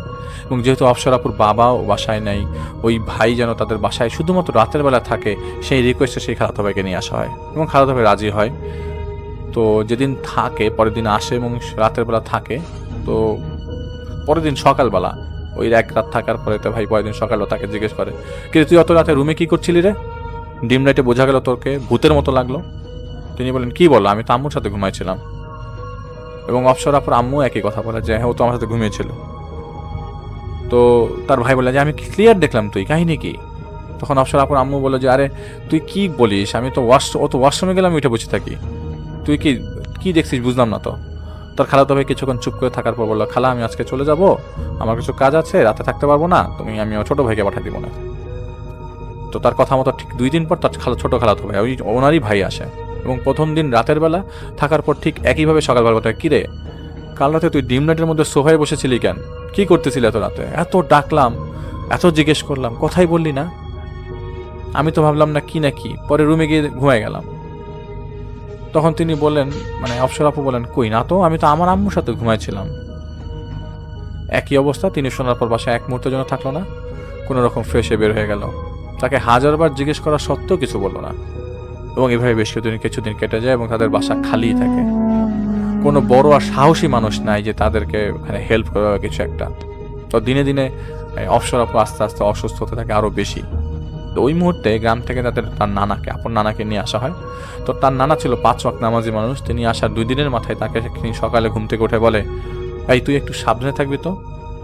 অফসর আপু হাজারবার জিজ্ঞেস করার সত্ত্বেও তার নানা তাকে কিছুই বলে না এবং সেদিন দুপুর পর্যন্ত তার শরীর বেশ দুর্বল হতে থাকে এবং রাতের বেলা শরীর মারাত্মক কাঁপুনি দিয়ে ওঠে এবং বারবার ঘুমের মধ্যে তিনি বিড়বিড় করে কি জানি বলছিল এবং রাতে তার মা না ঘুমাতে পেরে সজাগই থাকে। তো সকালে উঠে তাকে ডক্টরের কাছে নিয়ে যাওয়া হয় এবং অনেকবার চেষ্টা করা হলেও তাকে তার শরীর এত দুর্বল ছিল যে তাকে চেষ্টা করেও নিতে পারেনি, হাঁটতেই পারছিল না। তো রাতের বেলা অফসর আপু অনেক চিৎকার চেঁচামেচি করে এবং জানালার পাশে তিনি ঘুমাতেন এবং সেই জানালা দিয়েই বের হয়ে যাওয়ার জন্য চিৎকার করতে থাকেন, সবাইকে বলতে থাকে যে আমি বের হয়ে যাব, আমাকে এই জানালা দিয়ে চলে যাব। এবং এই অবস্থা প্রায় কয়েকদিনের। তার নানা আর তার আম্মু কেউই তার সাথে পারছিল না। হঠাৎ করে কোথা থেকে এত শক্তি চলে আসে? সকালে উঠে তার আম্মু যখন এসব তাকে বলে, তার এসব কিছুই মনে নাই। একই রাতে ওই করেসপন্ডিং রাত গভীর হওয়ার পর তিনি জানালা ধরে নাকি অনেকক্ষণ বাইরে তাকিয়েছিল। এটা তার মা ওই রাতে ঘুম ভাঙার পর দেখেছিল যে তিনি বাইরে তাকিয়ে আছে অনেকক্ষণ ধরে। তো তার মা তাকে জিজ্ঞেস করে, কি রে মা, তোর কি হয়েছে, শরীর কি বেশি খারাপ লাগছে? তো তিনি কোনো জবাব দেন না। হঠাৎ তিনি নাকি কাঁদতে জবাব দেন, আম্মু জানালার বাইরে আমার মতো একটা মেয়ে আছে, ও আমাকে যেতে বলে ওর সাথে। এটা শুনে তার মা খুব ভয় পেয়ে যায় এবং সকালে উঠে তার সেই খালাতো ভাইদের বলে, তোরা একটু বাসায় আয়, মেয়েটাকে যেভাবে হোক ডাক্তারের কাছে নিতে হবে। এবং তার খালাতো ভাইরা কেউই বাসায় ঢুকতে রাজি হয় না। তারা বলে, আমরা নিচে থাকবো, খালা তুমি নিচে নিয়ে আসো। তো অফসর আপু এতই দুর্বল ছিল যে তার পক্ষে খাট থেকে নামাই সম্ভব হচ্ছিল না। তো খালাতো ভাইরা বলে, খালা আপনি আগে বাসা চেঞ্জ করেন, তারপর আপনাকে আমরা সব বলবো। এই অবস্থায় অল্প সময় বাসাও বদলানো যাচ্ছে না এবং তার আব্বুও নাই। তো হঠাৎ করে 3 দিন পরে তার এক খালাতো ভাই ফোন দেয়। ওই খালাতো ভাইদের মধ্যে একজন বলে যে, খালা আপনাদের বাসার পাশের গলিতে একটা বাসা পেয়েছি, আমরা সব ঠিকঠাক করে ফেলেছি, আপনারা রেডি হন, 2 দিনের মধ্যে বাসে উঠবেন। তো কথা মতো অফসর আপুর আম্মু বাসাটা না দেখেই সেই বাসায় উঠে পড়ে এবং কাকতালীয়ভাবে ওই বাসা ছাড়ার পর তার মা যেভাবে সুস্থ হয়েছিল, এই বাসা ছাড়ার পর অফসর আপু আস্তে আস্তে সুস্থ হতে থাকে। সুস্থ হওয়ার পর একে একে সবাই বলছিল, ওই বাসায় একটা মেয়ে আছে ঠিক অফসর আপুর মতো দেখতে, সেই মেয়েটা যেই রুমে আপুরা ঘুমাতো ঠিক সেই রুমেই ফাঁসি দিয়েছিল। এটা আবার সেই বাড়িওয়ালা লুকিয়েছিল এবং সে এইসব ঘটনাটা কি তার ভাইরা শুনেছিল ওই বিল্ডিংয়ের ভাড়াটিয়ার কাছ থেকে। তো মেয়েটা ফাঁসি দিয়েছিল প্রেম ঘটিত কারণে, তাই কোনো ছেলে মানুষ আসলেই তারাই দেখতো শুধু মেয়েটাকে। এভাবে 1.5 বছর কেটে যায়, তার আর কোনোই প্রবলেম হয়নি। এবার আসা যাক আসল ঘটনায়। এতক্ষণ যা যা ঘটছিল, যা যা শুনলেন, তার মেইন রিজনে যাই। অফসর আপুর রাশি হচ্ছে তুলা। গেল বছর তিনি প্রায় সময় খুব অদ্ভুত আচরণ করত এবং আতঙ্কে থাকতো। তার মনে হতো কেউ একজন তার সাথে আছে, তাকে দেখে সবসময়। প্রায় তিনি বাসায় বললে কেউ বিলিভ করতো না। ধীরে ধীরে প্রবলেম আস্তে আস্তে বাড়তে থাকে। তিনি দেখা যেত রাতের বেলা প্রতিদিন একা একাই হাসতো, একা একাই বিড়বিড় করতো। তার ছোট ভাই দেখতো, কারণ সে তার সাথেই ঘুমাতো, যদিও এগুলো তার কিছুই মনে নাই। আস্তে আস্তে তিনি অনেকটা ডিপ্রেশনে চলে যায়, এমনকি তিনি কয়েকবার সুইসাইড করার ট্রাই করে। তার পরিবার বেশ চিন্তায় পড়ে যায় তাকে নিয়ে, মানে হঠাৎ করে এত বেশি চিন্তা, এবং হঠাৎ করে তিনি এত বেশি সাদা হয়ে গেছিল, মনে হচ্ছে শরীরে হিমোগ্লোবিন কমে গেছে। তখন দিন দিন তার শরীরে রক্ত কমে যাচ্ছিল, এটা তার ভাষ্য মতে, এবং 2টা ডাক্তার দেখানোয় কোনো লাভ হয় না। শেষে তাকে সাইকোলজিস্ট দেখানো হয়, এবং তিনি বললেন যে দেখেন ছোটবেলা থেকে একা একা ছিল, একা একা স্কুলে গেছে, কলেজে গেছে, ওই একা একা ফিল করার কারণে এই অবস্থা। তো ফ্যামিলি মেম্বার ছাড়া ছোটবেলা থেকেই কারোর সাথে তিনি বন্ধুত্ব করতে পারে নাই, কোনো বন্ধু বান্ধবী নেই বললেই চলে। এমনকি অপ্সরাপু রুমে থাকতেই পছন্দ করতো, এবং বাসায় গেস্ট আসলে কারোর সাথে কথা বলতো না, এমনকি বাবা মার সাথেও কোথাও যেতে চাইতো না। এসব দেখার পর টেনশনে তার বাবা একটা ডিসিশন দেয় যে তাকে বিয়ে দিলে হয়তো তিনি ঠিক হয়ে যাবেন। লোকজনের সাথে কথাবার্তা বলা, সামাজিকতা মানে মেনটেন করা, হয়তো বিয়ে দিলেই ঠিক হবে। তাই মাত্র 19 বছর বয়সে তাকে বিয়ে দেওয়ার কথা চিন্তা করে। অনেক সম্বন্ধ আসে, কিন্তু অনেকে রাজি হয় না, কারণ বয়স অনেক অল্প। তো কথা চলাকালীন পর্যায়ে বিয়ের ক্ষণখানে একটা সময় ঠিক হয়ে যায়। ঠিক হওয়ার কথা শুনে প্রায় তিনি নিজের গলা নিজেই চেপে ধরত। বাসার কেউই বিয়েতে রাজি ছিল না, তার বাবার জোরাজুরিতেই পরবর্তী সময় সবাই রাজি হয়। আর তিনি যখন গলা চিপে ধরতো রাতের বেলা, তখন তার ছোট ভাই সেটা সরাতো, তার ছোট ভাই অনেক হেল্প করতো। তো একটা সময় তার বিয়ে হয়ে যায়, এবং তা খুব কম মানুষই জানতো যে তার বিয়ের কথা, এবং যারা জানতো তারা সবাই বলতো কিভাবে এত তাড়াহুড়া করে কাউকে না জেনে বিয়ে দিচ্ছিস, ছোট মেয়ে শুনলাম, কিন্তু মানসিক প্রবলেমও তো আছে। তো নানান জনের নানা রকম কথাবার্তা। তো বিয়ের রাতের বেলায় তার শ্বশুরবাড়ির দিকে রওনা দিয়ে হয়, তাকে নিয়ে শ্বশুরবাড়ির গ্রামে চলে যাওয়া হয়। সারা রাত তিনি অসুস্থ ছিল, এবং পুরো রাস্তা তিনি বমি করেন, যা মোটামুটি 10 থেকে 12 বার, এবং প্রচণ্ড জ্বর নিয়ে তিনি তার শ্বশুর বাড়িতে ওঠেন, এবং উঠতে উঠতে ভোরবেলা হয়ে যায়। তো সেদিন রাতের বেলা আবারও সেই প্রবলেম, তিনি নিজের গলা নিজে চেপে ধরেছেন। তো তার স্বামী পাগল দেখে, এইসব দেখে পাগল পায় অবস্থা, এটা কি অবস্থা, এটা কি স্বপ্ন, এই তুমি নিজের গলা নিজে চেপে ধরছো কেন? তার ঘুম ভেঙে যায়, এবং সে কান্না জুড়ে দেয়। এটা তিনি ঘুমের মধ্যে করছিল, এবং বলতে থাকে কেউ একজন আমার গলা চেপে ধরে, আমাকে সাথে যেতে বলে, আমি যাব না, এবং আমি যখন যাব না বলি তখনই আমার গলা চেপে ধরে, এবং আমার বুকের উপরে এসে কথা বলে, আমার বুকের উপরে এসে আমাকে, আমি ওর ফেস দেখতে পাই না। এটা অপ্সরাপু বলছে তার হাজব্যান্ডকে। তার স্বামী এসব কথা শুনে ভয় পেয়ে যায়, এবং কাউকে কিছু না বলে ডিরেক্টলি তার খালাকে, অপ্সরাপুর খালাকে কল করে, বলে ও আজ রাতে সারা রাত ঘুমে কথা বলেছে, নিজের গলা নিজে চেপে ধরে রাখে। তার খালার কথা গুরুত্ব না দিয়ে বলে ও কিছু না, মেডিসিন নিতে ভুলে গেছে দেখে হয়তো প্রবলেম হচ্ছে। তো সেই রাতের পর শুরু হয় এক নতুন তুফান। সেই রাতটি ছিল এমন যে তার কাছে তার কিছুই সে রাতের ব্যাপারে মনে নাই। সেই রাতে তিনি কি করেছে তার কিছুই মনে ছিল না। তিনি ঘুমের মধ্যেই নাকি নিজেকে খামচি দিয়ে শরীরে দাগ করে দিয়েছে। তার স্বামী তাকে বারবার বলছিল ঘুম থেকে তোলার জন্য, কিন্তু তার ঘুমই ভাঙছিল না। তার হাত পা সব বাঁকা হয়ে যাচ্ছিল, এবং বারবার তিনি বলছিলেন আমি যাব না তোমার সাথে, আমি আমার স্বামীকে ছাড়বো না, তুমি আমাকে কখনোই নিতে পারবে না। তো এইসব দেখে তার স্বামী একদম পাগল পায় অবস্থা। সে যতই তাকে তোলার ট্রাই করে, তিনি ততই তাকে লাথি মেরে ফেলে দিচ্ছে বেড থেকে, এবং তিনি বলছিল কাছে আসবি না, ও আমার ছিল, তুই কে আজ ওর কাছে চলে আসলি, আজ ওকে আমি নিয়েই যাব, তুই ওকে ছুঁয়ে অনেক বড় ভুল করে ফেলছিস, এসব অনেক কথা। তো কোনো উপায় না পেয়ে তার স্বামী বাসার সবাইকে ডেকে তুলল, এবং অপ্সরাপুকে জাগানোর ট্রাই করে অনেক কষ্টে তার ঘুম ভাঙে, এবং তিনি চোখ খুলতেই বুঝতে পারে অনেক দুর্বল হয়ে গেছে তিনি। ঘুম ভাঙার পর তিনি সাথে সাথে বলেন আমি মধু খাবো। এটা বলেই তিনি ঘুমানোর জন্য কান্নাকাটি শুরু করে দেয়। তো অপ্সরাপুর বাসা থেকে ফোন আসতে থাকে, এবং বলে যে একটা হুজুর আনা হবে। সেই হুজুর বলেছে অপ্সরাপুকে যেন কোনোভাবেই রুম থেকে বের হতে না দেওয়া হয়, আর ঘুমাতে যাতে না দেওয়া হয়। সেই রাতে অপ্সরাপুর স্বামী, তার শাশুড়ি এবং যা সবাই ওনার হাতে থাপ্পড় খেয়েছে, শুধু একটাই কারণে, তুমি ঘুমাতে দিলেই তিনি ঠিক হয়ে যাবে। এবং ঘুমাতে দিলে দেখা যায় যে তিনি হাত পা বাঁকা হয়ে যায়, তার শরীর ঝাঁকে দিয়ে উঠে থাকে। কোনোভাবে ভোর হয়, এবং সেই ভোরের বেলা সকালবেলা হুজুর আসে। অপ্সরাপু তখন অনেক দুর্বল, এবং হুজুর এসে বলে এই মেয়েকে বাঁচানো সম্ভব না, পুরো শরীর আর চোখ হলুদ হয়ে গেছে এই মেয়ের। তো অপ্সরাপুর বাবা মা ঢাকায় তখন, এবং টেনশনে, আর এদিকে তার স্বামী কান্নাকাটি করছে, ভয়ঙ্কর অবস্থা। অনেক কষ্টে করে সেই জিনকে ডেকে আনা হয়। সে শুধু অপ্সরাপু ঘুমালেই তার সাথে কথা বলে, বিধায় তার চেহারা তিনি কখনোই দেখেন নাই। তাকে ডেকে আনার পর জিনটা বলে আমি ছোট থেকে ওকে পাঠা দিয়ে আসছি, প্রথম যখন ওকে অন্য জিন ধরতে চেয়েছিল আমি রক্ষা করেছি, ওর মাকে আমি সুস্থ করেছি, দ্বিতীয়বারও যখন ধরেছিল আমি তুলে এনেছি, ওকে তাবিজ করতে চেয়েছে ওর চাচারা, আমি কয়েকবার ওকে বাঁচিয়ে রেখেছি, আর সে কিনা অন্য ছেলেকে বিয়ে করবে, ওকে আমি নিয়েই যাব। তো সেই জিনকে কোনোভাবেই বোঝানো সম্ভব ছিল না। সে নিবেই নিবে এটা বলে সে চলে যায় এবং অনেক ডাকার পর আর হাজির হয় না। হুজুর বলেন আজ রাতে ঘুমানোর আগে কিছু করতে হবে, তা না হলে ওকে ওরা নিয়ে যাবে। তো হুজুর বলে যে আচ্ছা ওনার সবচেয়ে প্রিয় জামাটা দেন যেটাতে ওর শরীরের গন্ধ আছে, এবং ওইটাতে হুজুর নিয়ে চলে যায়। সাথে পুরো রুম সাদা সুতা দিয়ে ঘিরে, রুম জানালা দরজা সামনে দিয়ে মানে বন্ধ করে ধোঁয়া টাইপের কিছু একটা দিয়ে চলে যায়। তো ওই ধোঁয়াতে কেউই কাশে না, কারোরই কোনো প্রবলেম হয় না, শুধু কেসেছিল কাশতো খালি অপসর আপু। তো হুজুর তার জামা নিয়ে চলে যায় এবং পরে কল দিয়ে বলে আমি তোমাদের ঘরের পাশে যে খালটা আছে ওইখানে একটা বস্তার ভেতরে ওই জামাটা রেখে দিয়েছি, আর বলেছি এবার তুমি এই মেয়েকে নিয়ে যেতে পারো, আমরা তোমাকে দিয়ে দিলাম মেয়েটাকে। তিনি বলেন আমি আজ আসবো না, আমি যদি আসি তাহলে সে আমার পেছনে পেছনে আসবে ঢোকার জন্য। আমি একটা তাবিজ দিয়ে পাঠাচ্ছি, এইটা মেয়েকে পারাবেন মেয়েকে যত তাড়াতাড়ি পারবেন পড়াই ফেলবেন, সেই জিন বোঝার আগেই যে তাকে বোকা বানানো হয়েছে, তা না হলে খুব ভয়ঙ্কর হবে, তাই তাড়াতাড়ি তাবিজ করতে হবে। সেই রাতে তিনি শুধু ঘুমালেন আর বাকি সবাই জেগেছিল তাকে পাহারা দেবার জন্য।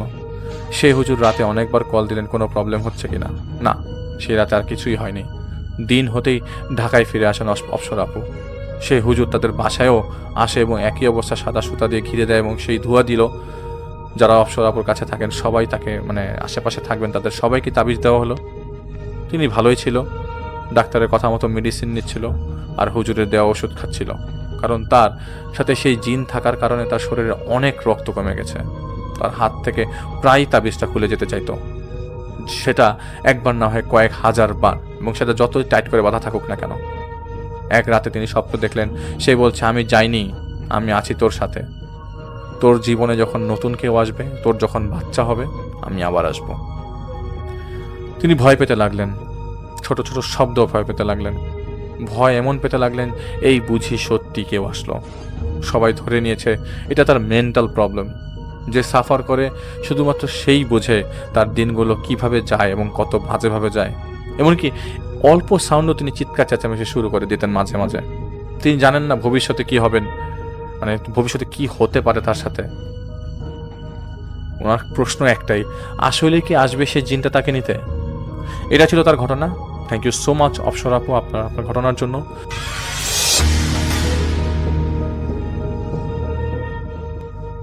হ্যালো ভিয়াস, আসসালামু আলাইকুম।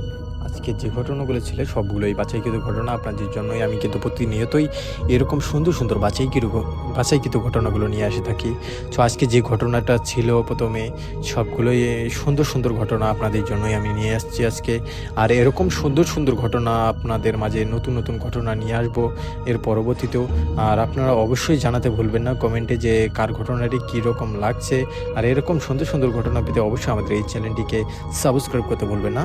আর আমরা এরকম সুন্দর সুন্দর বাছাইকৃত ঘটনা কিন্তু প্রতিনিয়তই রাত 10টার সময় এই চ্যানেলে পাবলিশ করে থাকি। সো এর পরবর্তীতে আরও সুন্দর সুন্দর ঘটনা পেতে অবশ্যই আমাদের চ্যানেলের পাশে থাকবেন, আর পাশে থাকা বেল আইকনটি অবশ্যই বাজিয়ে দিতে ভুলে যাবেন না। আর আমাদের ইমেল দেওয়া থাকবে, ইমেলে যদি আপনাদের কোনো ঘটনা থেকে থাকে তো অবশ্যই আপনারা ঘটনাটি পাঠিয়ে দিতে পারেন, আমরা অবশ্যই আপনাদের ঘটনাটি শোনাই দিতে পারবো। তো অবশ্যই আপনাদেরকে অনুরোধ থাকবে আমাদের এই চ্যানেলটিকে সাবস্ক্রাইব করতে ভুলবেন না। তো আজকের মতো এখানে সময়, আল্লাহ হাফেজ।